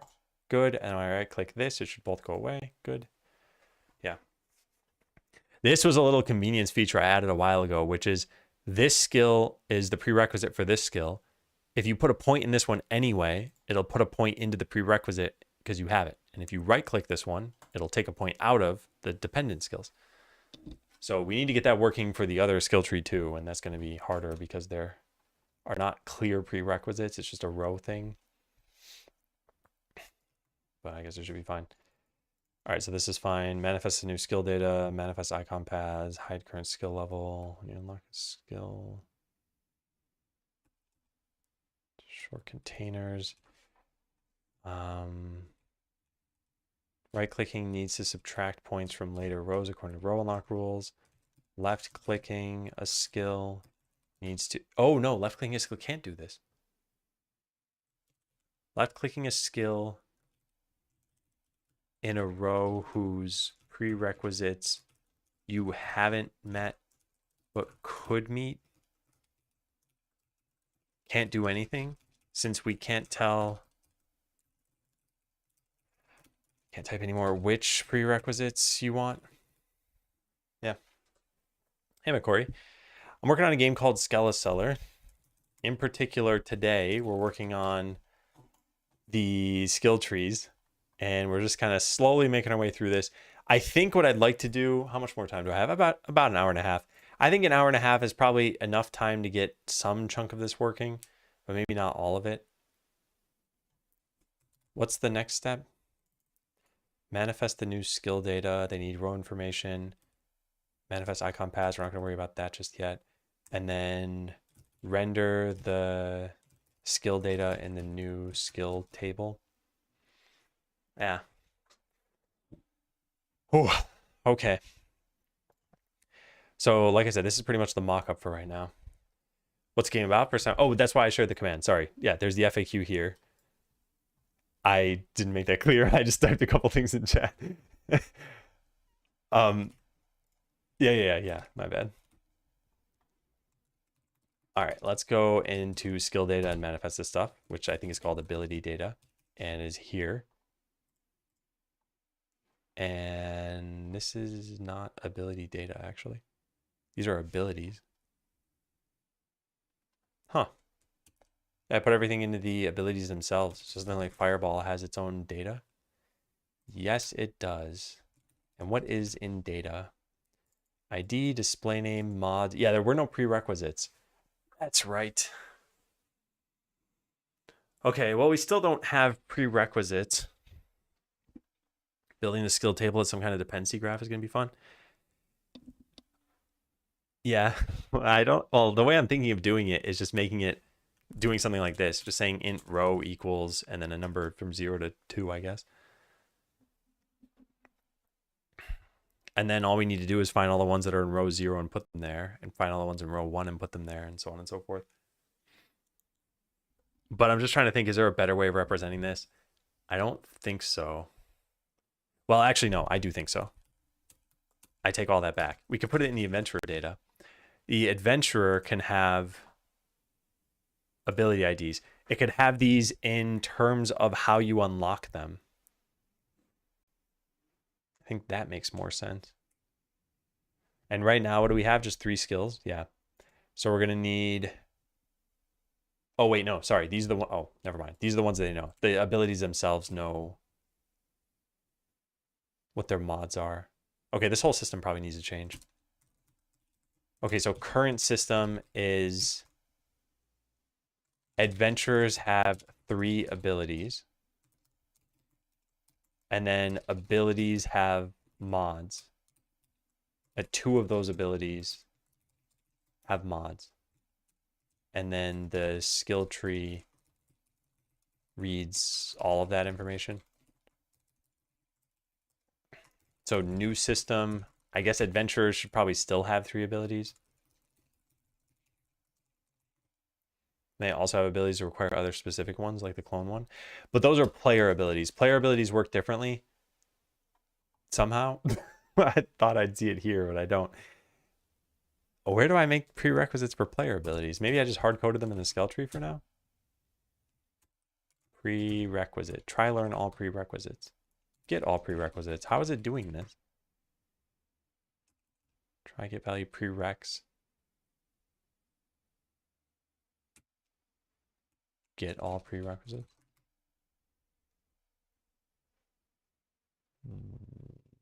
What? Oh, that's an underscore. Oh my God, I misread that. Okay, yeah, so it's up here. So yes, they're just hard-coded. Okay.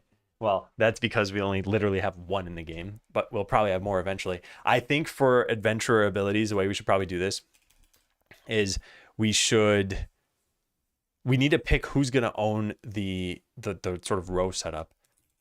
Where should the row setup go? And I think the adventurer makes the most sense. Yeah. I think it makes the most sense. So we stop abilities from tracking their own mods. Why? What is this used for? Just skill tree? Please tell me it's just the skill tree. Unfortunately, it shows up like everywhere.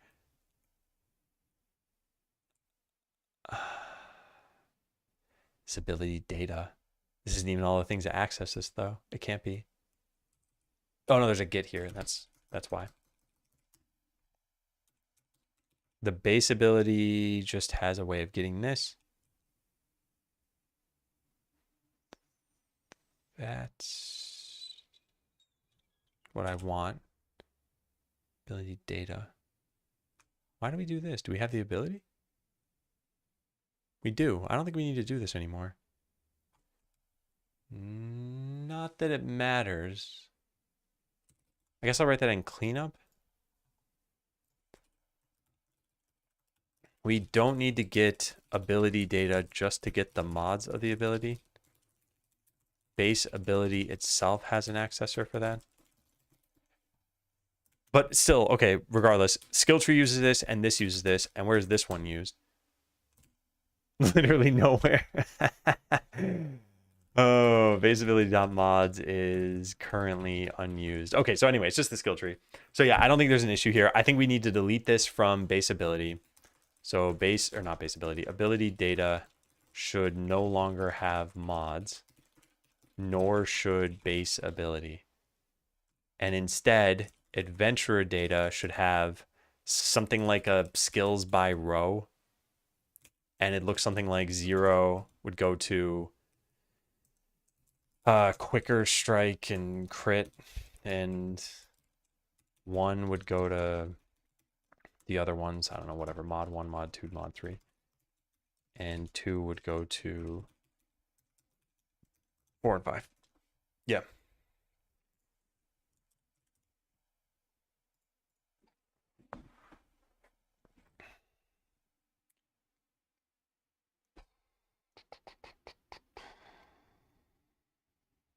I think this makes sense. Yeah. We'll do this. Need row information as well. Yeah. So this and this. I think calling it skills by row is a little bit ridiculous. It should probably be its own class that exists. Maybe something like skill table. I think that's pretty reasonable. Yeah. Okay. Let's start on that work. Actually, no, that's maybe dumb. Maybe we should check in what we've done so far. Yes. So reveal and finder, we don't use the PNGs anymore. So delete that. Delete that. Delete that. Yeah, perfect. All right, so we got a bunch of SVGs and then the import files. That's fine. In fact, if I open up Godot, it should not have any problems, and it doesn't. So this is a skill tree. We just moved some things around. Totally fine. This is skill button. We totally changed. This is skill tree. We have obviously completely changed. And then there's this.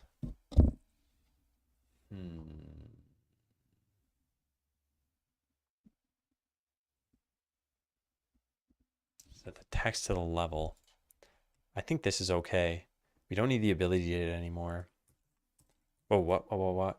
Oh, this is all one line. I thought it was 2 lines. Why'd that go away? So then the only problem here is this. We have some like commented out setting the text, and then we don't even need the first ability if we don't do this, but we actually will need it because we're going to need to set the icon. So maybe we just leave this in, comment it in for now, or comment it out. And I'll write something in skill tree that when we finally manifest icons, remove the commented out code from skilltree.cs. I left it there to make it obvious where the icons need to be set. Because anytime you would have set the text means that the text would have changed, which means the icon has to change. Because probably, I didn't explicitly say this earlier, but almost every game with skill icons has unique skill icons. That's not always true. I was going to say, I think, yeah, the Barbarian in Diablo 2 has a lot of very similar ones. Pretty much all the shouts look the same. It's a yelling man. and then leap and leap attack look pretty similar, but I don't think any of these are actually the same. Yeah, they all just look similar. And I guess any usable skill needed to have an icon that you could quickly differentiate. Yeah, they're all different. Okay, I'm gonna check this in. So what have we done? What does this do? We've just added icons, and not even the right icons yet, and made the scale tree look different. Yeah, that's pretty much it. Also, does it work? If I start a battle with a rogue right now, they're attacking at 0.4 seconds, and now I put points in the quicker strike and repeat the battle. They should be attacking at 0.2 seconds. Yeah, it's working. Okay. I think that's reasonable. Do we have any errors? No. Okay. Yeah. Start work on skill. I'm just going to call them tables. So there's not much is actually working yet. I've added icons to the skill buttons, and they're not even the correct icons, nor are they unique. What else did I do? I also left a mock-up in the skill tree. Whatever. Yeah, there. Cool. I didn't just add a thing at the end. No, I didn't. Great. Now, ability data needs to get rid of mods. We're just going to delete that. A little deletion there, a little deletion there. Then we go into base ability and delete that too. Great. Glad we're not thinking about save files because we probably would have violated every single one of them. Next, we need to go change literally every ability in the game that has mods, which I think is what, 21 of them? And now this stuff shouldn't be there. Hooray. Actually, if we just search for mods, we should be able to find them all, right? Yes, hooray. Okay, well, delete them all.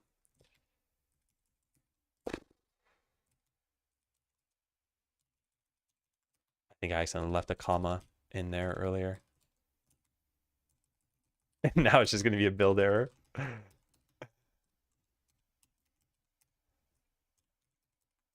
Yeah, we're almost done. We have, well, like 6 of these left. Oops, wrong thing.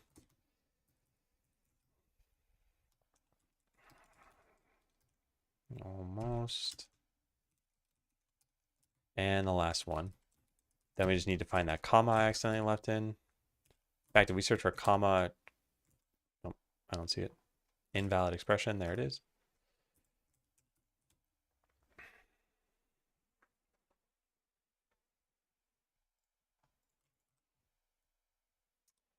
Yeah, so now the skill tree can't fetch the mods, but that's fine. We will worry about that in a little bit. We now need to make a skill table. So what are the properties that a skill table is going to have?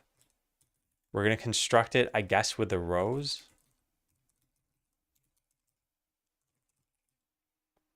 Which is literally just a list of lists, and the inner lists have ability IDs. Is that right?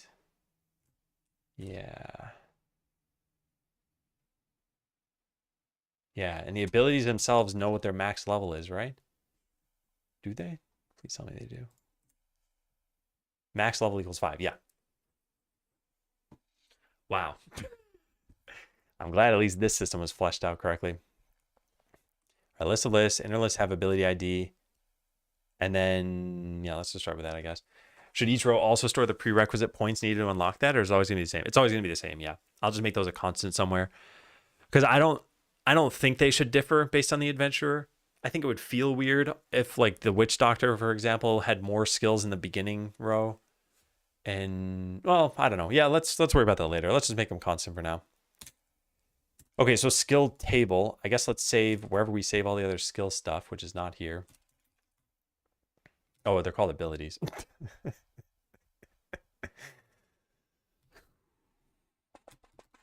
All right, let's just look at this in Finder. It's going to be easier. Battles affect interfaces. All right, what do we have? Abilities. Active, base, passive. This base is where I've been putting kind of everything, huh? Ability data. It's not even ability data anymore. We got to rename this. It's abilities. Yeah, I'll just put that in cleanup. Rename all ability data to all abilities. Will we start with an actual basic attack, then add new abilities on top of that? No, I don't think it's a good idea, because we need to think of how a class is getting sort of built up, and you pretty much necessarily want the next ability as soon as you can unlock it. So I think we just give them to you by default. So yeah, you'll still start with all 3 abilities that you have.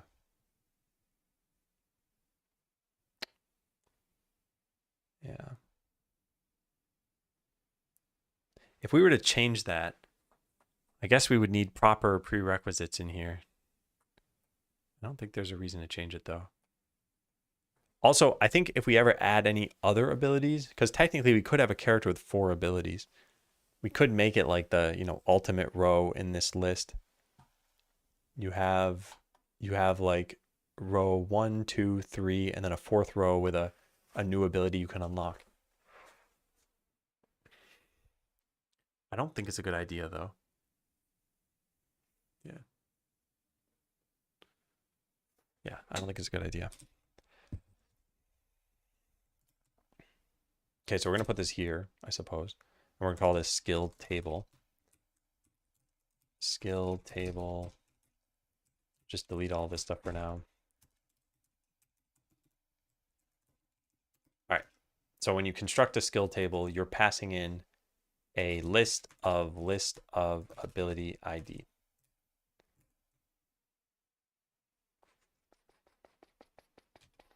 Skills by row. I think I'd rather this be, I'd rather this be a dictionary, but I actually don't want it to be a dictionary. Also, I guess technically I want it to be an I-read-only list of I-read-only list. And yeah, even here it can be. It's not like we're ever going to modify this. All right, now let's do some imports. Oh, that's the only import we needed. Skills by row. Cool. And that's it for now. Yeah. Now an adventurer data has a skill table. Is there redundancy here? Not really. The skill table is only for learnable, no, not learnable skills, skillable skills. Skills you can put points into.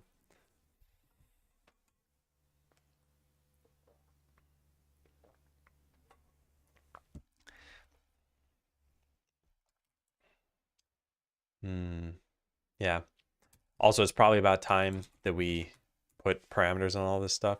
So let's get rid of this for now and then start to modify this. Yeah. So we just search for new. Oh, no, we can search for adventurer class. right? Did that find all the instances I want and nothing else? Yes, good. All right, check this out. So we go down to here, we type display name. Then we go down to here, and this is, I don't even know what. Overworld animation data. Then this is ability IDs. Then power per level, fortitude per level, and life per level. There, great. Now we add this back in and we go make the skill table. I hope this is easy to make. Is this, why, what? Parameter spans multiple lines. Yeah, I don't care. Fix spacing. Fix all fixed spacing. I don't think this can be fixed. Okay, let's back up a step here. This is going to be an array of arrays. Or not an array of arrays, they're lists, but it's got the same initializer. And I'm just going to cram in one of these for right now and make sure it doesn't complain at me. It doesn't. Okay, good. Next, we need to take in all the proper mods that you have. And we eventually need to line these up by the rows they should be in. All right, none of this is right. Stupid AI. All right, crush rage. Let's add another row. Add ability id.taunt shields up and taunt swords up.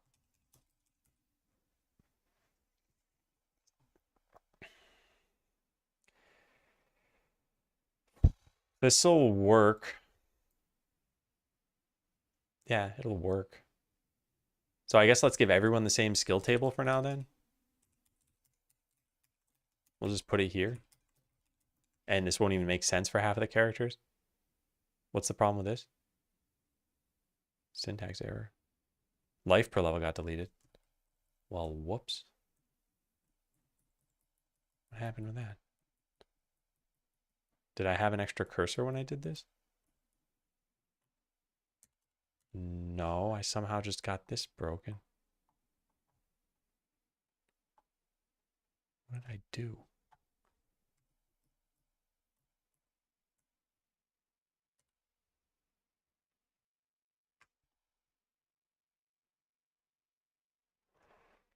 Uh-oh. I think one of these might have spanned 2 lines. I didn't plan on that happening. Oh. Okay, well then we need to undo this. Where was the last one that was correct? Yeah, this got the wrong thing. Too bad. Well, the display names were probably correct. And then after that, I'm guessing everything broke. Yeah. All right, well, this is overworld animation data. This is ability IDs. And then everything after that should be on one line, right? Was one of these, did someone just have really long ability names? No. I don't know. I don't know what happened. Must have been something farther up. Maybe the description was very long for one of the adventures. I could just look into it and it just does not matter. All right, so then finally our skill table, which I just deleted and I'm not getting back.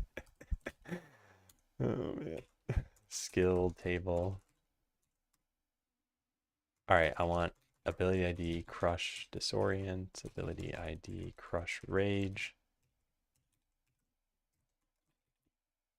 Yeah, sure, whatever. Taunt provoke and taunt threat. They're not actual things. There's taunt shields up and taunt swords up.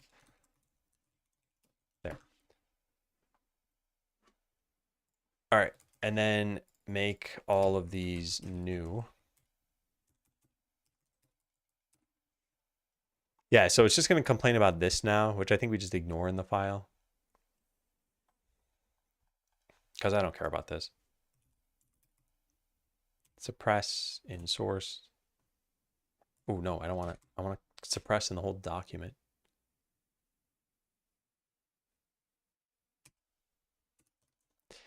Well, whatever. Let's just put it here then. Okay, yeah. So now we have our skill table. Now the skill tree needs to take the skill table into account. So this is done. Render skill stuff. All right, how are we going to do this? So we could form all of this dynamically, and maybe we should. Here we did not. We had them all filled in already. And if we had the same structure for everybody, it would make sense to just fill them in, but we might have them be dynamic. It's a comma issue. Or a multi-line, last needs a comma at the end. No need to ignore that. Wait, is it? I thought it was just that we're trying to put these on multiple lines. Where did I just write that? Here, if I disable this and put a comma at the end, it doesn't complain. I don't think so, because what it's complaining about is just saying this spans multiple lines. I don't think the comma fixes that. I think they just want it to be in one line. Can we even have it do that now? Yeah, I'll just leave the pragma there. I think it's okay. Does it go away after reload? So the trailing comma thing, I think is something different. If I go to where there are trailing commas and delete the trailing comma, I think it's a different warning altogether. Where do we have trailing commas? Because I know there's somewhere. I don't remember where. Not any of this stuff. Yeah, I don't remember where. But anyway, not a big deal. I don't mind just having this pragma here. Plus, I think having them be on separate lines is still fine.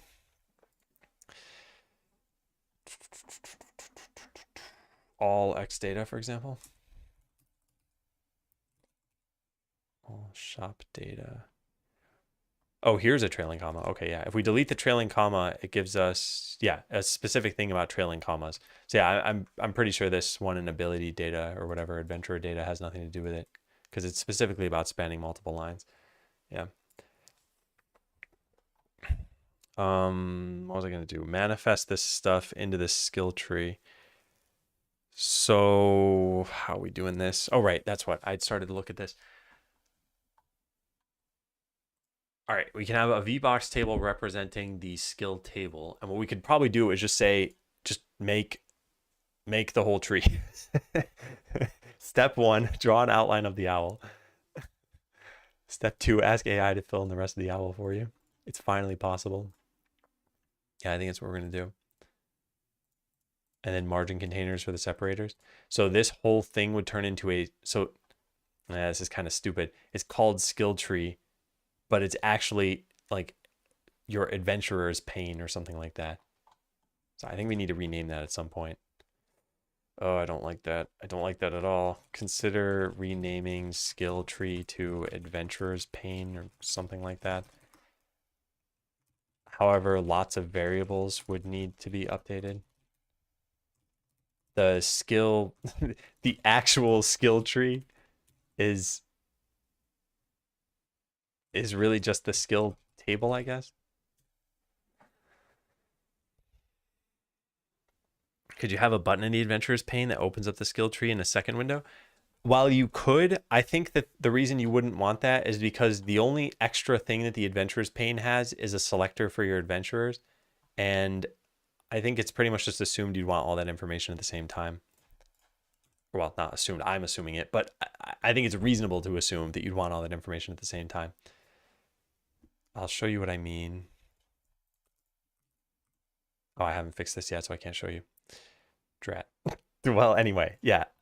I don't think you'd be clicking your adventurers just to see their stats. I think you'd be clicking them to also look at their skilled points. And the other thing, by the way, this UI is not going to be that tall. We're going to delete everything on the bottom here. So all of this stuff is going to go away. This is how tall it would end up being. Which is not, it's not too crazy. The adventurer's pain is the torment of being hired by a skeleton.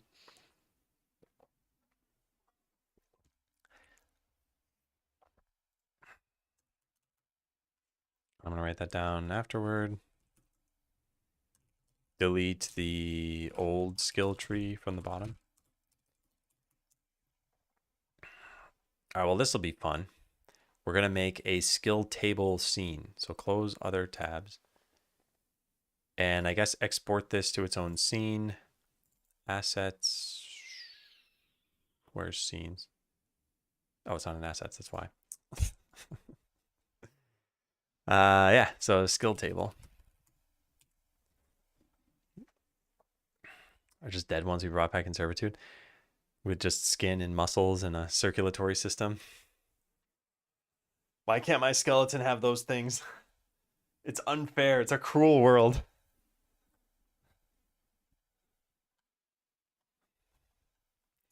My character is punished for wearing their skeleton on the outside. Where did the skill table go? Why is this not called skill table? This is gonna be a mess. This is gonna be an absolute mess. Well, this is what refactoring is all about, right? So now we go make a skill table, which doesn't even exist yet. Oh, darn it, it does. Oh, man, but we need it to be a scene. Oh, drat, I didn't think about this at all, did I? Maybe we should call it skill table UI.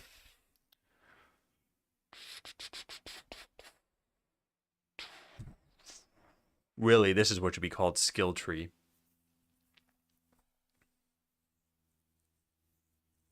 Stupid naming. UI is the skill tree.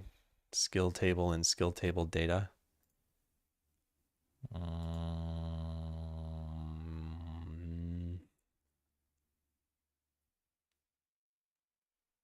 Yeah, I think I like that. Skill table data. Okay, let's do that. Thanks, Kevin. I'll give you another point. I'm trying to now ration the points to Kevin. Because I'm less generous with them as someone accrues more points. That way there's competition. Nobody steal my technique.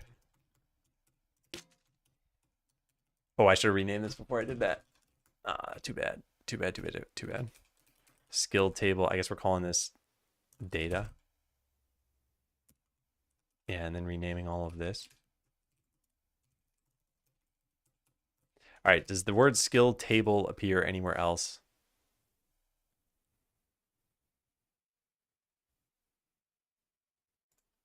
Just here. I think we're fine there. Yeah. Actually, it makes less sense to do it that way, right? Like if you got a lot of points, it means you were helpful. So if I stop giving out the points, it means you're less likely, even though you're a proven helpful person, to want to give me more suggestions. Kevin, please don't stop though. I don't think I've collected any New Age points yet. Let's find out. Ah, you've gotten 2 New Age points. You're ranked 10, along with lots of other people. Should probably limit this list at some point. Man, Yo really got a ton of points. Yeah.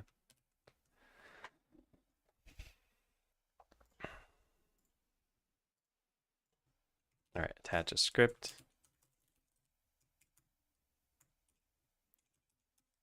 All right, I'm still not sure what we're going to do just yet here. We got to figure out what the UI is even going to look like. So I guess each row is an HBox container with skill buttons underneath them. So that's pretty easy. And then the rows themselves are separated by these. So how about we just do this? How about we delete all of this stuff? Oh, you can't do that. Why can't you do that? Why are these tiny all of a sudden? Oh, because they're not in the context of the skill tree. I don't care. All right, we call this row 1, row 2, row 3. Is this even smart? Or should I just do all this through code? Because these are not that hard to set up. Right, it's a margin container with an H separator and then the override for this. Problem is we just can't visually see it, but we still can't really visually see it.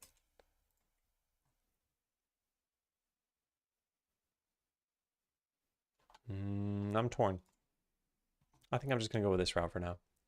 And then what's this separator doing? This is off. So turn this off completely and then make these accessible as unique names.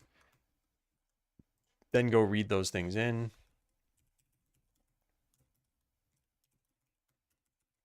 Okay, so we have private HBox container. Actually, it doesn't even matter that's a container, I guess. We can just say row 1. No, this is probably stupid. Let's make a list of controls. Or, yeah, a list of controls. Rows equals null, null, null. Can we do this? Is this valid? And then when we read these in, yeah, like that. Yeah, I think that works. He set up C# classes as editor tools so they can provide a default setup and you can see. You probably can. I don't think I'm going to look into that right now. Because I also think being able to visualize here, if you're working with a bunch of people on a team and there are like specific coders and then there are scripters and then there are like artists or something and they all need to be able to interact with this, then I think you should probably expose some of that through the editor tools. But otherwise, it's like, who's going to touch this scene? Just people who need to modify the scene, and that's just going to be the developers. And yeah, it's probably not worth doing too much for that. All right, so we get all the rows here, and then we need to populate them from a, let's do like public void init with skill table data.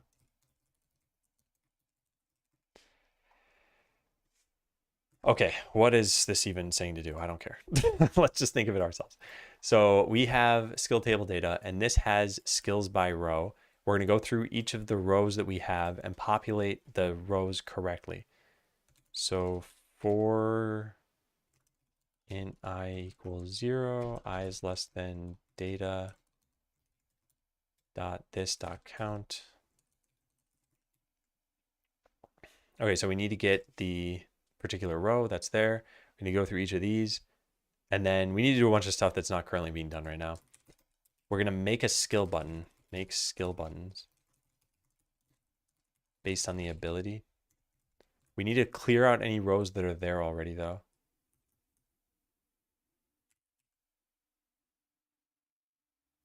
Yeah, this is more like skills in row. And then we need the row itself. Row equals rows I, row dot, is there like a clear all children?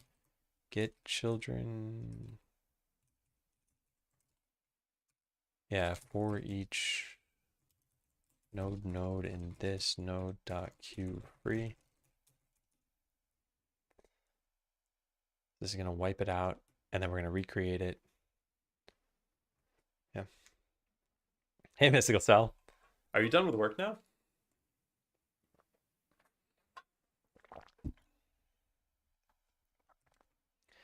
Okay, now to make skill buttons. I think, no, the skill tree doesn't have to do this. Oh, stupid skill tree not having to do this. Yeah, because it doesn't need to make skill buttons. It has skill buttons. Oh, drat. And then we're going to have, oh man, all the handlers for this. Oh, I hadn't thought about this at all.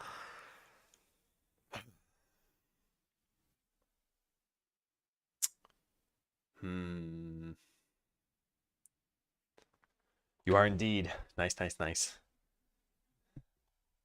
Get to kick back and relax. I ate my lunch today, and then Abby was over in a sunbeam, and I'm like, you know what, Kat, you got a good idea. And I went and laid in a sunbeam too. It was quite nice. I was one with the world. And I thought, all right, time to get back to work. Actually, I'm getting kind of warm. All this talk about sunbeams really heating me up over here. Oh, this hoodie sleeve is tight.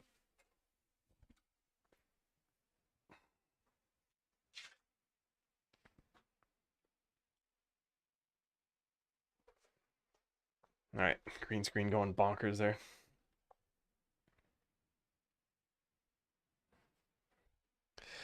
All right, so the problem is that we are going to use this class to set up a bunch of buttons. And I guess it should manage all the buttons too, but then there's this stuff here. Maybe we're going to move a lot of these things over to that class. It would help split this up too. This is 361 lines right now. All right, well, let's search for instantiate. So we want skill buttons. Skill button equals this. Load packed scene. All right, what is the scene? Where is it? Skill button. It's just in scenes.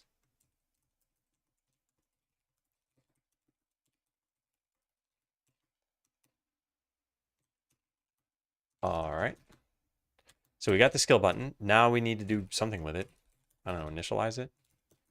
Who knows? Who knows indeed? What is this supposed to do? We don't have like a set skill.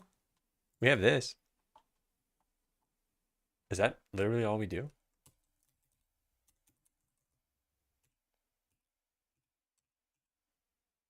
Mod button ability ID and then update label, which presumably these two things are linked such that the class should handle this itself.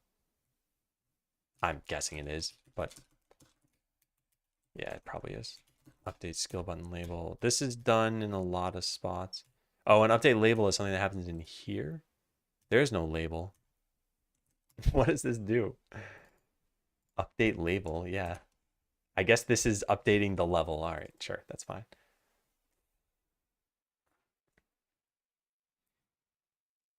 Back of house AC doesn't work, so all the heat from the ovens and other stuff makes it really hot. Also, the being 90 degrees outside. Oh my God, that sounds terrible. That sounds really, really bad. Oh man. Hey, Sojourner.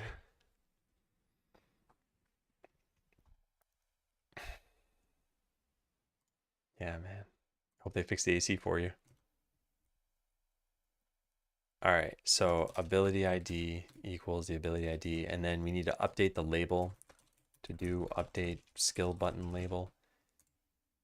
We do this right on the skill button, but we do it based on the selected adventurer, and the selected adventurer is in the parent class, which is why this is going to be a mess. Based on the selected adventurer. Okay. Yeah. Now we need to add this as a child of the row. Row.addChild. Okay. Now for the skill table to be used. Hailing 2 days ago. But it can hail in the summertime, right? So I guess, well, yeah. I still don't think I've ever been caught outside in a hailstorm. I kind of want to see what it's like. It's probably not pleasant.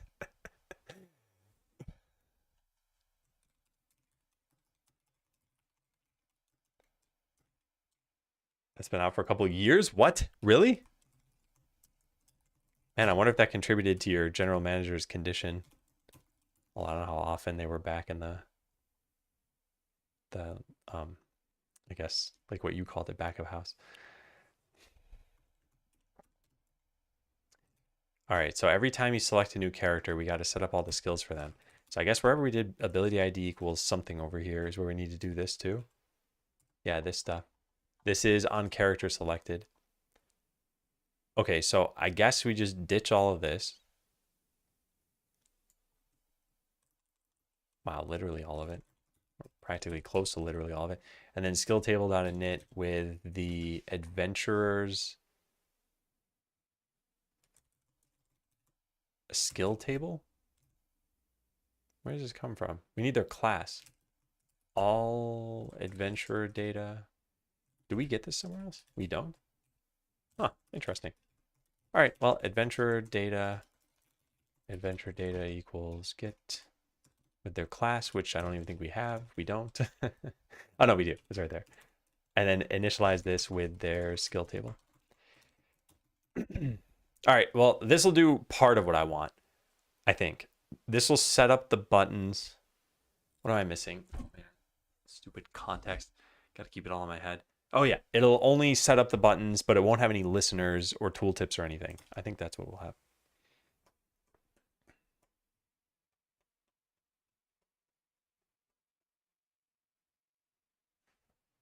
What is that word?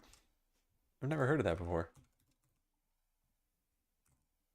Kano. The Mortal Kombat fighter?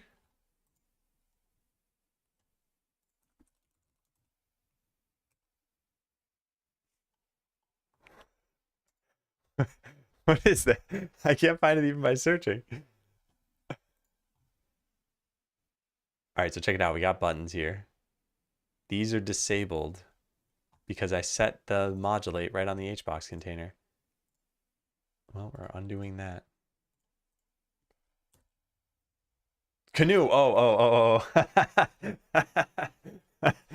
That's funny. I wouldn't have guessed. But that is pretty cool. It's like a real survival game. Only worked in the front. Most of Sally has heart conditions. Yeah, I see.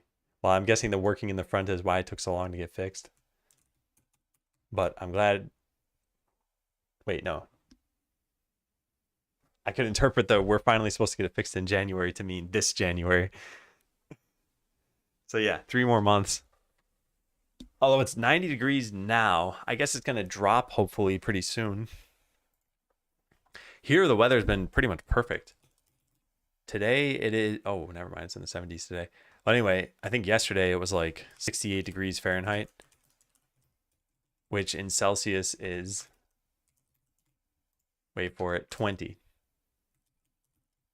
Which is practically perfect. Maybe slightly cooler would be perfect. But yeah, some pretty nice weather.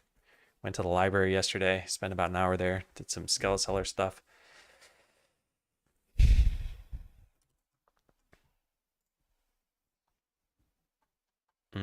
So now everything, all the buttons that we set up, please tell me I commented this out. Yes, okay, all this that we set up needs to now have the right listeners. And we only need to do this once, but now we got to handle this every single time we set this up. Skeleseller work at the library. Yep. It was mostly just organization stuff. And some other miscellaneous work that didn't have to do with Skeleseller.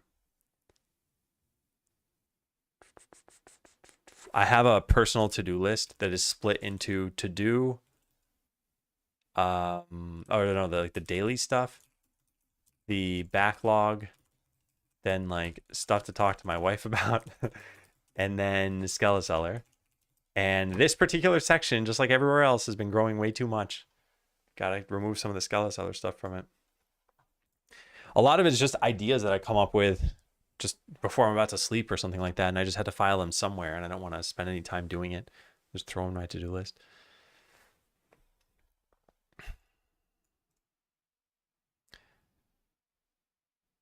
Okay, so this isn't going to be needed anymore.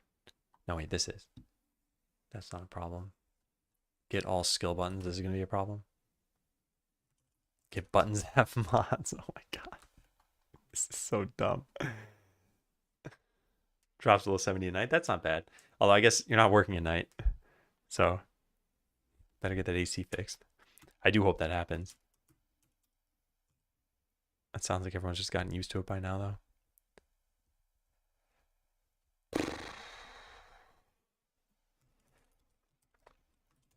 All right, so we use this function to set up the listeners. Now skill table itself is going to set up the listeners for this. Yeah, every skill button. And this was done in ready. So we're going to need to remove these things too.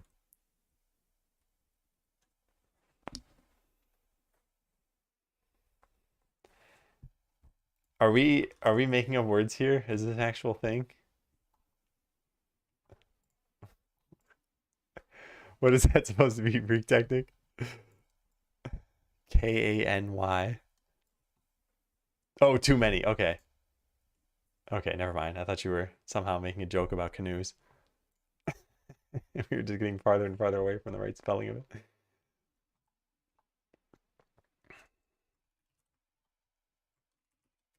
All right, on try to add skill. On try to add skill point. This would get the selected adventurer. So we can't do anything if we don't have this. So really, it's this class that should probably be listening for this stuff. And then we need a way of removing these from the skill button that we have. On, stop, hover. Okay, so we can just have 4 signals from this. On, try to add, on, try to remove, on, hover, and on, stop, hover. And what's the hovering used for? It's used for show and update tooltip, update tooltip. Yeah, I think this should probably stay in this class. K is above M, not for Adam. Yeah, M is right above K for me. But I guess it's still pretty easy to make that mistake here.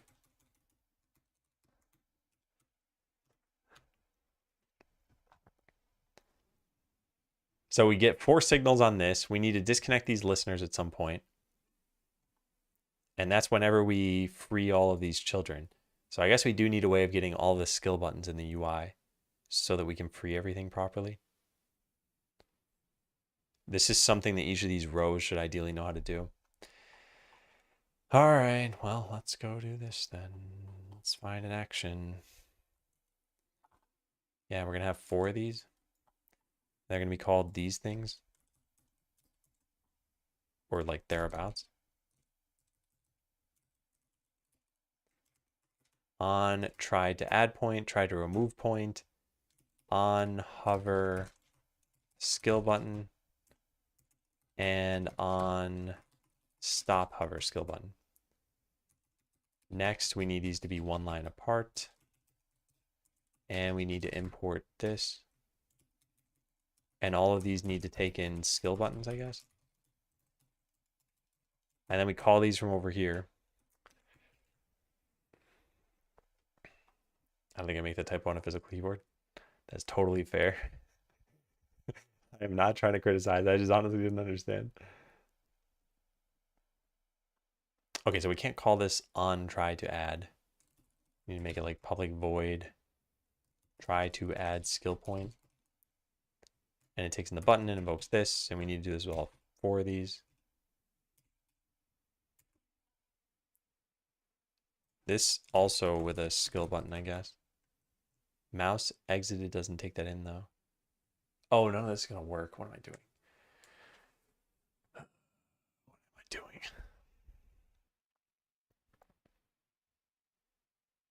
You know, pass buttons in back and forth. We won't know if we don't bind something here. We're going to need a lambda that we disconnect. Oh, man.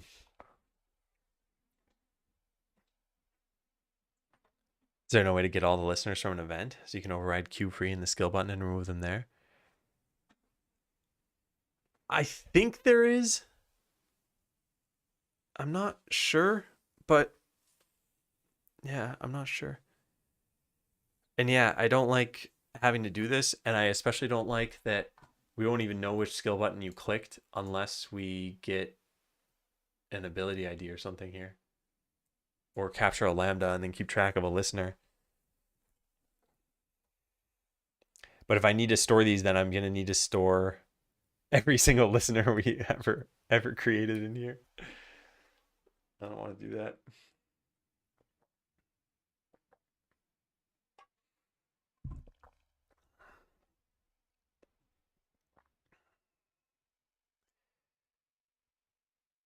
What can we do though?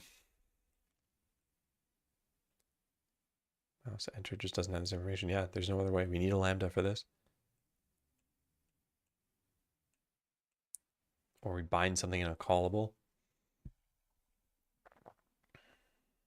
No, we need something that removes it, which means we need to track this for every single skill button we have.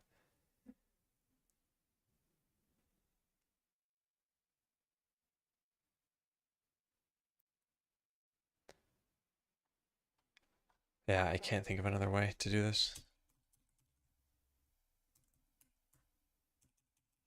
We need index here. We do this though, showing up the tooltip with the ability ID. Ability ID, we're not gonna have that either though.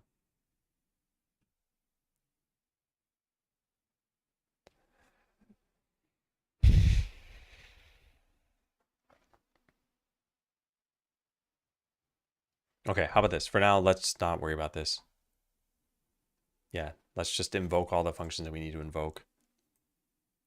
And I'll worry about removing these later. And it is a pretty important thing. Clean up. Need to clean up the listeners for the skill buttons that we make in skill table. And thinking about this a little bit longer, will this be a problem while I haven't done this? skill button has an event, but the button's gonna get queued or freed. So we're gonna have a leak and that's it. Yeah. I don't think it's gonna be a functional problem. Obviously I don't want there to be a leak in here, but I just don't think this is worth tackling right now. I want to make a little bit more progress on the UI because it's been 2 hours and 20 minutes. It's 3:30. Yeah, the leak would be tiny. I still think it's bad to have, but I just don't think it's super important. So we're gonna do on try to invoke this. What did I call it? On tried to add point. Tried to add point. All right. Let's see if we can get the rest of these. There. Setting the event to null will remove the listeners. I need to test this stuff, and I just haven't gotten around to it yet. All right, now we have this set up on the skill table. The skill table in ready is where we can set up these listeners. We don't have this anymore. We don't even need get all skill buttons. We probably don't need get skill buttons that have mods. Yeah, we don't. Get all skill buttons. There's one other caller of this. Here, update available skill buttons points. Update number of skill button points available. What does this do? Oh, wow. Yeah, wow, this still needs to be done. To do, we still need to call this somehow.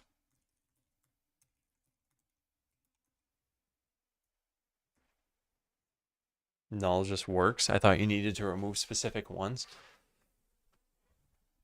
I don't think so. But yeah, I'll need to look into that. We can apparently just set the event to null and it'll work.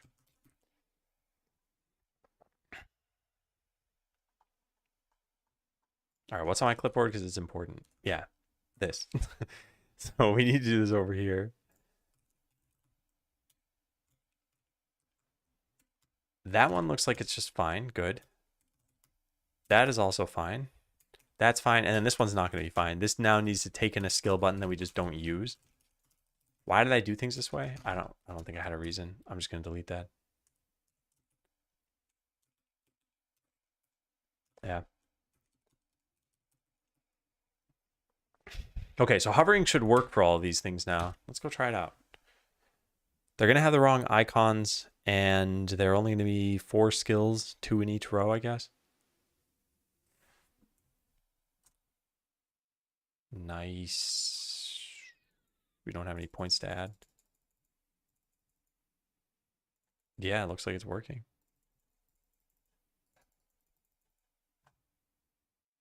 They're the wrong skills as well because all of the adventurers have the wrong skill table. But it's working with the 4 hard-coded skills that I have. That can't stay that way. I gotta write down, manifest the right abilities for each adventurer, and then file a task for later to balance this stuff. Actually, it's not really what we need to do. When I say come up with the other skills, we need to come up with where they are in the skill tree as well. Update the game design document. Is that not a thing? Oh, I guess just design document is a thing. All right, render the skill data. So we've done that. That's working. We have another separator at the bottom here because I just haven't added the final skills. So maybe we should do that really fast. All adventure data. Just go put in a new row after all of this that is just, I don't know, crit. It doesn't really matter what it is. And that way the UI just doesn't look like it's blank at the bottom.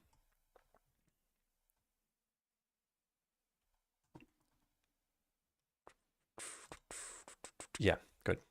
And if we grant all the different adventurers, yeah, you can switch between these things. Okay. Yeah, now I think the next most important thing to do is probably address some of these to-do items that we have in the code. So update the skill button label based on the selected adventurer. What was I thinking here? There is no label, right? Oh, no, there is. There is. The current level. So we show the current level. So this isn't done, which means if we were to invest a point into this and then switch away and then switch back, it won't be set to 5. But if we click minus, it'll be set to 4. Yes. Yeah. How long did it take to learn the keyboard? About a month or two, I think. I wouldn't say it was super fast after that, but yeah, about a month or two. The main layer of just letters is pretty quick. That's probably like less than a week for just letters. But then, yeah, there's very little you can do with coding with just letters. You typically need arrows and backspace and enter and a bunch of symbols. But it was a lot of fun to do it too. The only problem is when I switched to this keyboard and when I switched from QWERTY to Colmac, in both cases, I was just doing work as normal. And while it is fun learning the keyboard, it's not fun being really, really ineffective at your job. Yeah, just didn't delete any typos. Just typed out like, "Hey there, nice to see you."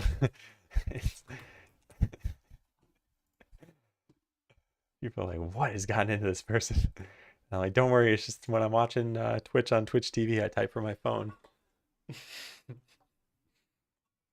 It's a joke for one person in chat, and exactly one person. Okay, so the way to update the level of this thing, we have this selected adventurer. We could get this and we could update the label from within skill table. And maybe that's the best idea. How long do you think would take you to switch back to QWERTY? Probably not terribly long. A lot of the shortcuts that I use are shortcuts that are not based on the correct key in Colmac. So for example, I have paste on the D key, which doesn't make any sense. And on QWERTY, of course, it's on the V key. So yeah, it's a little weird. And then I have a bunch of other shortcuts that are just sort of letter agnostic. Then there are things that aren't. So for example, if I press Command Q, I'm pressing Command and then Q. Although that's in the same spot on both keyboards, I guess. So I'm not totally sure which ones are different. I guess a lot of them that I still use.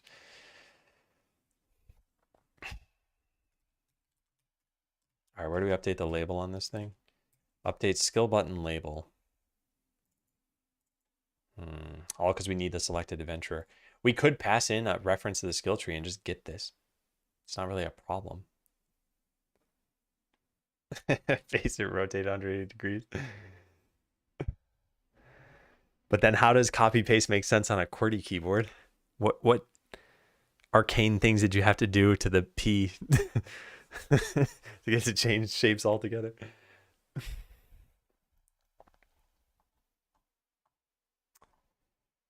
All right, yeah, option number 1 is pass in a skill tree, and from here just call the skill tree function that we have to get the selected adventurer. I think that's pretty reasonable. I think being able to know which adventurer is selected is fine. Yeah, I don't see a problem with this. We just make this public, and we pass in a reference in the skill table. What do you mean, vaste? You're wasting my time with this joke. All right, we're gonna go make an init. Takes in the skill tree. I guess we should make like a reset skill data. I'm going to save this off. Private skill tree, skill tree. Is that in the wrong? Yeah, it's the wrong order. Then save that. Didn't actually save it because I need to tab twice. And then whenever we use this, we can just get the selected adventurer and modify this ourselves. Yeah, so where is this used? Oh, everywhere. Everywhere.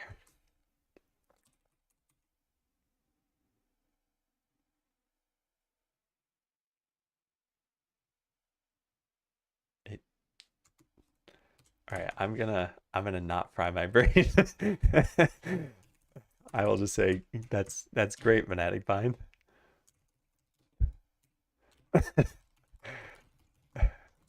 You know the worst is when you see a streamer look to the side and they read your message and they don't respond to it, and you're like, I know they just read my message. Oh man.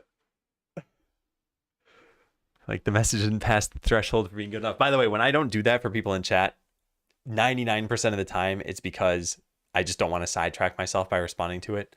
There are certain ones I can respond to on autopilot without losing my context, and others I really need to think about. How does ECS work? I see get component, but don't see you passing in an entity ID anywhere. I'm passing in the entity itself, not the entity ID. So there is a get component that takes in the entity. In short, the way that this works is the components are added to a component node that shows up in the scene hierarchy. So you have this entity node, and then underneath it, you have a node for components. And this get component function will search inside the scene tree for components, which then in memory keeps track of all the different components you have. So think of the entity ID as just being the node reference itself. Yeah. All right, so this is fine, question mark? Yes, it is. Now what about get selected adventure? It doesn't exist. So now we go replace all of these with just selected adventure and hope that looks good. And then an update skill on label. God, there's so much to do. This needs to be called from everywhere. And the skill buttons don't exist in this class anymore. So I guess we're going to just offload this onto skill table. This is a bit funky. And there's very tight coupling here right now, which I don't like. But I want to think about this a little bit more before I totally check this in. So now update skill button label. Everywhere that this is done now needs to have skill table there. And then everything should just work. So it's like object-oriented programming structured component structure. Sort of. Object-oriented programming has two main modes of implementing anything. There's an is-a relationship and there's a has-a relationship. And is-a is typically how you do things like inheritance. And this is more of a composition structure. So the very nature of an entity component system is typically more around composition than inheritance, despite that your components probably inherit from some common class. But it's a shallow inheritance structure. So we are using Godot's scene tree, which is a way of doing composition, which again happens to have inheritance involved, to compose a bunch of components onto an entity.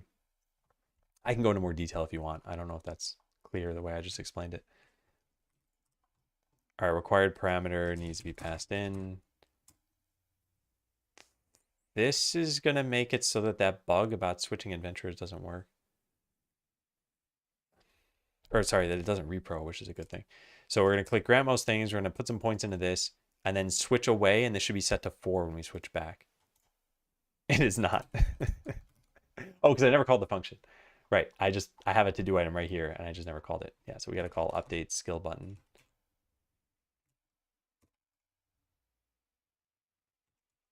And that should work as long as the adventurer is considered selected already. Wait a second. What? Yeah, this is on character selected. Yeah, which means that they were selected already. I really hope they need to be. We need to call update selected adventurer. Where do we do that? Never? What? Update selected adventurer. Where is this called from? Loaded game from save. That's it? The town calls it?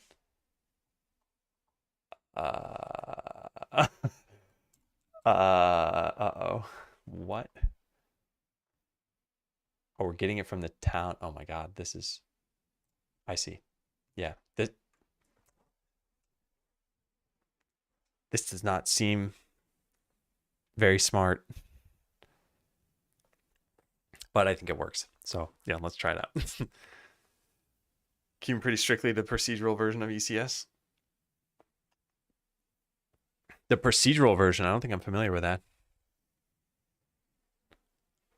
Can you go into more detail? What makes it procedural? All right, we grant points, we click away, we click back. It is now set to 5. Perfect. Okay, that's working. We have a couple other to-do items. This one, we need to call this somehow. Update number of skill points available. That's on a skill button, and that's when you update. available skill points label, which probably should be in the skill table. So how do we do this? We just had to get all skill buttons. I mean, we could put this in there too. We pass in an adventure component of number of available skill points. I think it's reasonable to do that. We'd be keeping track of every single skill button that we have. Could just make it a list. Could make it a dictionary of a skill button to all of its listeners. But yeah, I think just keeping a list is probably good. Okay, so private. Actually, let's make it public. Should this be accessing it directly, going through the skill buttons? No, it shouldn't be. Let's make it private. So it is going to be a list of skill buttons. Yeah, wow, look at that.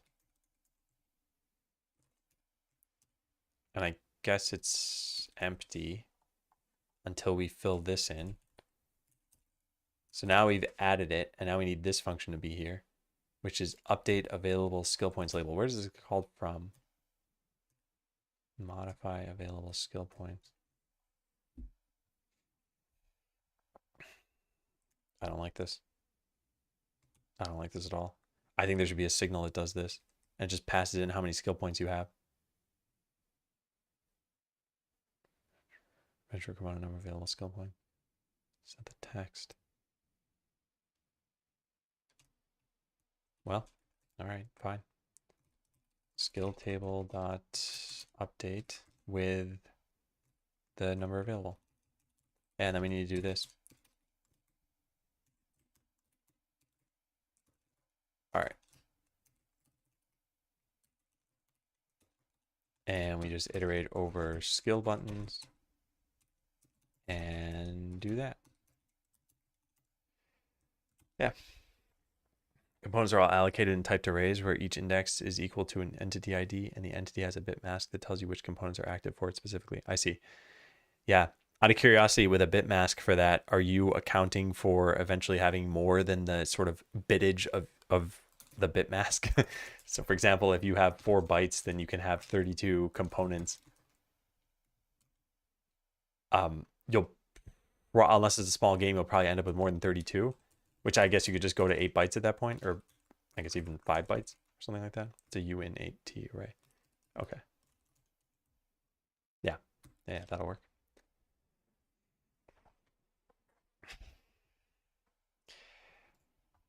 All right, so when you get a skill point, so you can see there's the minus button is disabled here. The plus button should actually also be disabled. I'm not sure why it's not. Why isn't it? Add points button not disabled is when the number of skill points is 0. That means that this isn't being called anymore. That can't be right. Or we're initializing this in the wrong order. Yep, we're initializing it in the wrong order. That's why. Did we used to call this update skill button label?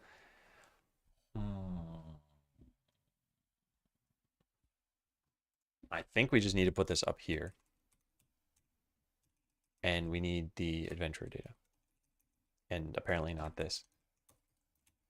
I think that'll fix it. So now all the buttons should be disabled because you have no skill points to begin with. And as soon as you get a skill point, the plus button should be enabled. Yeah, so they're all disabled. Can't click any of this stuff. And then when you get a point, the plus buttons become enabled. And when you put a point in, they should become disabled. And the minus button here should become enabled. Yeah, perfect. So yeah, you can't click any of these still. And you can click this. And then they all change. Good, good, good, good, good. Yeah, nice. Okay, are those all the to-do items that we had? Yes, these other things are other little debug pieces of code left in the code base. All right, we should see what we can port over here. Why is it complaining about this? Make it read only. This is a problem, actually. We need to clear this list as well. In fact, we don't even need to do this. We need to go through each skill button in skill buttons, and we need to free it and then clear it.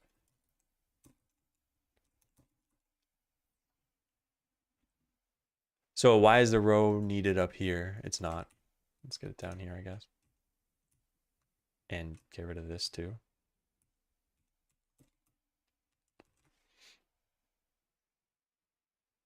Oops, what am I doing here? Yeah, we don't need this either. This would have been bad. Yeah.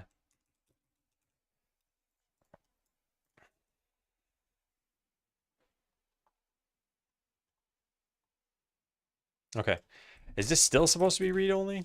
Because I do clear it. Yeah, I guess that's fine. You can still interact with the contents of the list. You just can't change. Oh my God, stupid. Never not be annoyed by that. Yeah, it still builds. Okay. So render skill data in the new skill table, done. Manifest the right abilities for each adventurer. This is not done. But I'm going to write this here. Manifest the right abilities and code any new abilities for each adventurer. Manifest icon paths. Yeah. Delete the old skill tree. Let's go do that. That's all of this stuff. All right, before we delete it, let's search for all the things that it used. Skill container, for example. Is this used anywhere else? Nope, all commented out. Next up was first skill name. Nope, that's already gone. I keep going back to the browser because I'm so used to bouncing back between those. Let's see, second skill name, mod 1, mod 2. If I search for mod, does anything show up?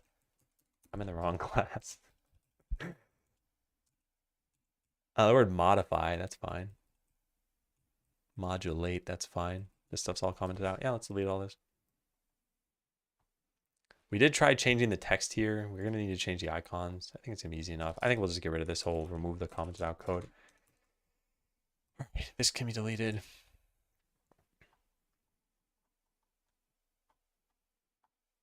Anything else that's just obviously wrong? This. And we're probably getting a bunch of things that will no longer exist. Delete all of that.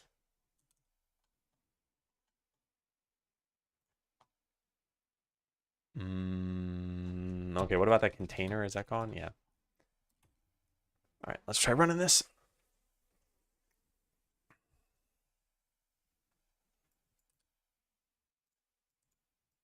Yeah, well, the UI definitely got taller.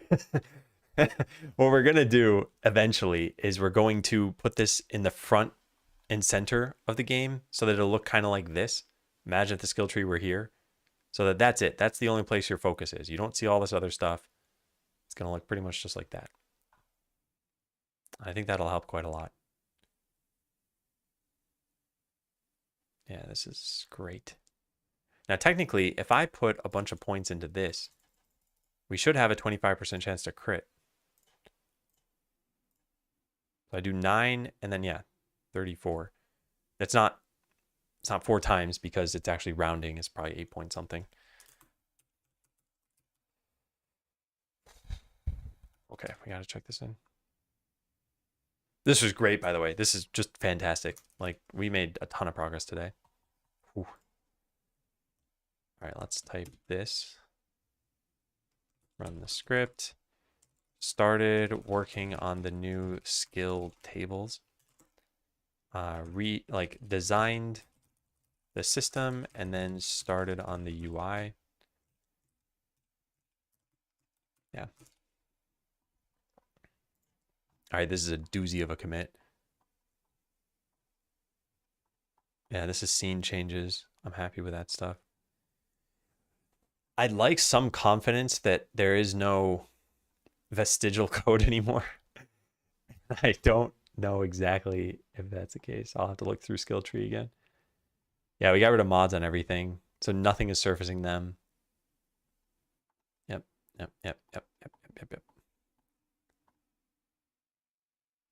Yeah. Mods are gone, mods gone. Yep. do one other thing before I forget. Format, and then make sure we don't have that comment about base ability.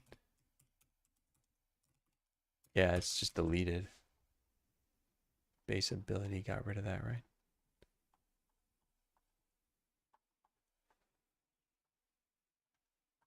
Didn't change any stats. Have the wrong abilities manifested. Number of rows should probably not be hard coded.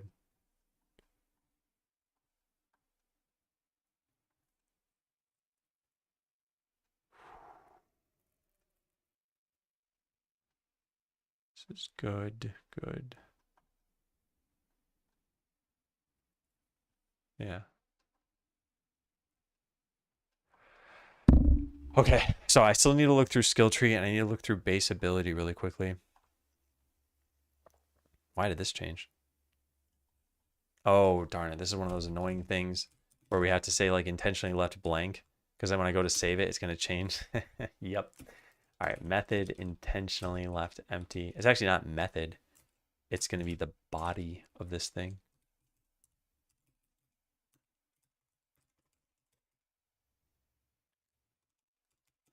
Yeah. Okay, do this in all of these. And here. Good. Check just that in.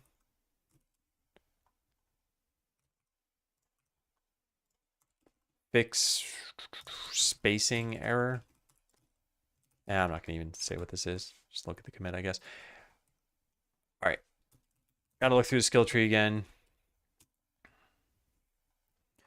So all of this should still have relevance here. There should be nothing that we want to move into skill table, I guess. If you don't have a body, you can just omit the braces. Yeah. I feel like Swift and Kotlin are both doing what I would call zany things with their syntax. Where it's like, we know how you want to use the language, so we have a lot of accommodations to make it easier. And to a newcomer to those languages, it looks just bonkers to me. I remember trying to use Swift, and I'm like, I don't understand a thing about this language. I think Swift would have been great to try to experience with AI, but I tried it maybe like 3 years ago. Here you can do. By the way, I don't think it's a bad thing. I just think it looks completely foreign. And there are a lot of things like that. Like Swift, I think had a way of, you had some function and you could just put curly braces right after it. Actually, I guess Kotlin has this too. And this was a way, I forgot what it even did. Like I said, this was years ago now. And I only used Swift for like 3 months. Yeah. Or 3 weeks, excuse me. It was closures, yeah. I figured you loved Swift because of the Godot post you made with the GitHub link on Discord. All right. I am going to look through this. Toggle visibility update. Did we remove a lot of code from here? I hope so. Yeah, we got rid of like 60 lines. I think that's pretty good on its own. Everything to do with skills is kind of intertwined with a selected adventurer. So it's not like you can just have a skill tree in isolation. You need a concept of an adventurer attached to those skills. So some of this stuff about updating tooltips, it's like this kind of really only has to do with skills. So I don't think this code should probably be here. Tooltip.show, and it's a tooltip ability ID and then update tooltip. Yeah, I'll write a note about this. Skill tree should probably, well, skill tree is going to get renamed. And move some more code out of the old skill tree. E.g. update tooltip. Update tooltip. I'm not going to go looking through the entire thing again. I just want to make sure there's nothing that stands out to me as being wrong. So I'm looking for things like comments, debug code I might have left in. And we already scanned this once. Oh, base ability. I forgot to look at that. Oh, I'm pretty sure that's fine. This stuff, I didn't change any numbers. It's important that I did not. I don't want to rebalance this and find out, wait a second, why is the archer overpowered? It's because I just deleted a bunch of level data. Yeah. I think this is good. And the last thing was base ability. Make sure mods is no longer there. Perfect. Okay, so dynamically populate skill table. I got rid of the old skill tree UI and replaced it with the skill table.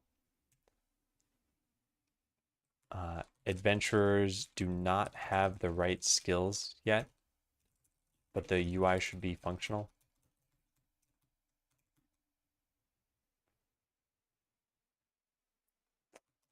Has no garbage collector. I don't know how much learning curve should matter when it comes to a language. I did feel like Swift had a higher learning curve than other languages that I've learned. But the reason why I don't think that should matter is because it only affects you once. But it does impact the community at large. If you have a language that's very easy to learn, then you'll get a larger community. Take care, Monatic Bind. Have a good day. We have a command for this very event.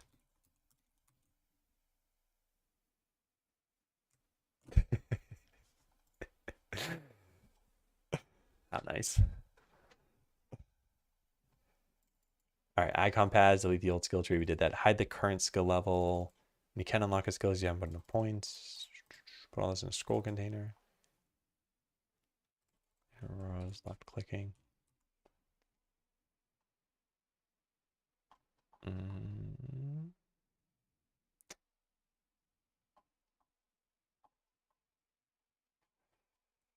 Okay, so here's what I'm thinking. We've streamed for long enough today, I think, right? Yeah, it's been more than 6 hours. So, thoughts. This is going to take at least 2 more days. And I wonder how much extra I should stream. It's like I could stream tomorrow. Should I? I don't know. Yeah, I do think those things would be helpful if I had learned them. Like I said, I didn't use Swift for very long. But it would have been nice if I just had the knowledge already. The other question is, am I tackling, I guess, the most important thing? I do think skills are pretty important. And when I prioritize everything for checkpoint number 4, I think I listed this toward the top and made sure to bump it above other things. And looking at it in the game now, how do I feel about this? So why is VLC open? It's building. Whoops. Okay. Yeah, I think the UI still needs to be worked on for sure. I think it is functional. I think it's going to be clear enough how this works. Maybe this should say abilities. And this should, I don't know. Yeah, we got to work on the UI a little bit. But we're going to have 7 choices. And you've got to unlock other ones. So you'll be able to look at the bottom ones in the tree and hopefully see maybe that they're the most powerful or something. I do think we're going to just keep kind of fleshing this out as time goes on.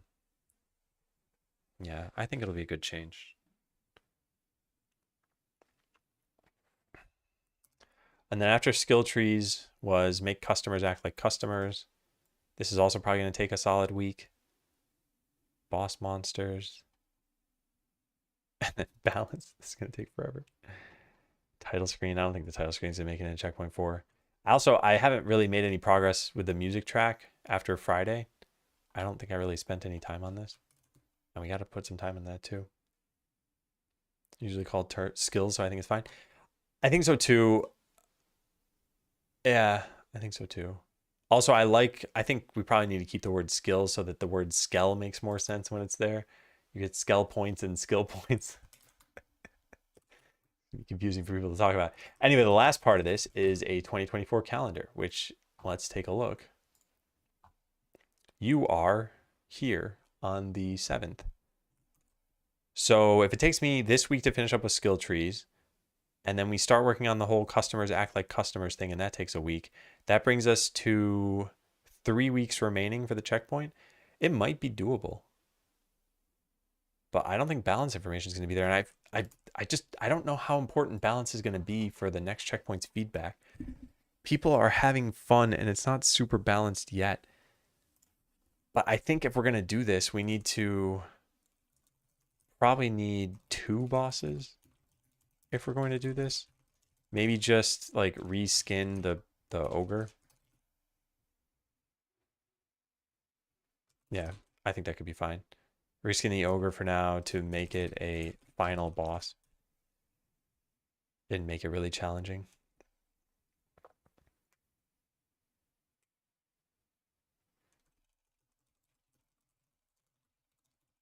Oh, saving and loading needs to be fixed too. Yeah, well, I think it was right of me to pick up the pace a bit. And I am still finding this pretty daunting. Let's bump all this stuff to Wednesday.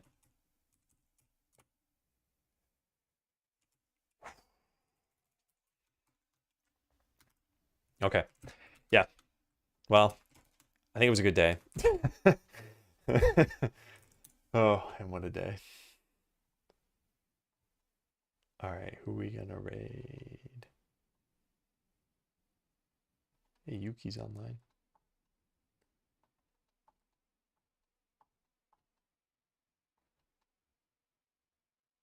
Yeah. Yeah, I think we're gonna raid Yuki. Every time I raid Yuki, it's super late for her and she's like whispering. I wonder if that's gonna be the case today too. Anyway, thank you all for joining. I have had a great time. I will definitely be back on Wednesday. I'm not sure if I'll be streaming tomorrow. Yeah, I'll play it by ear. So pay attention on Discord, I guess. But yeah, take care, everyone. Say hi to Yuki for me. Good day.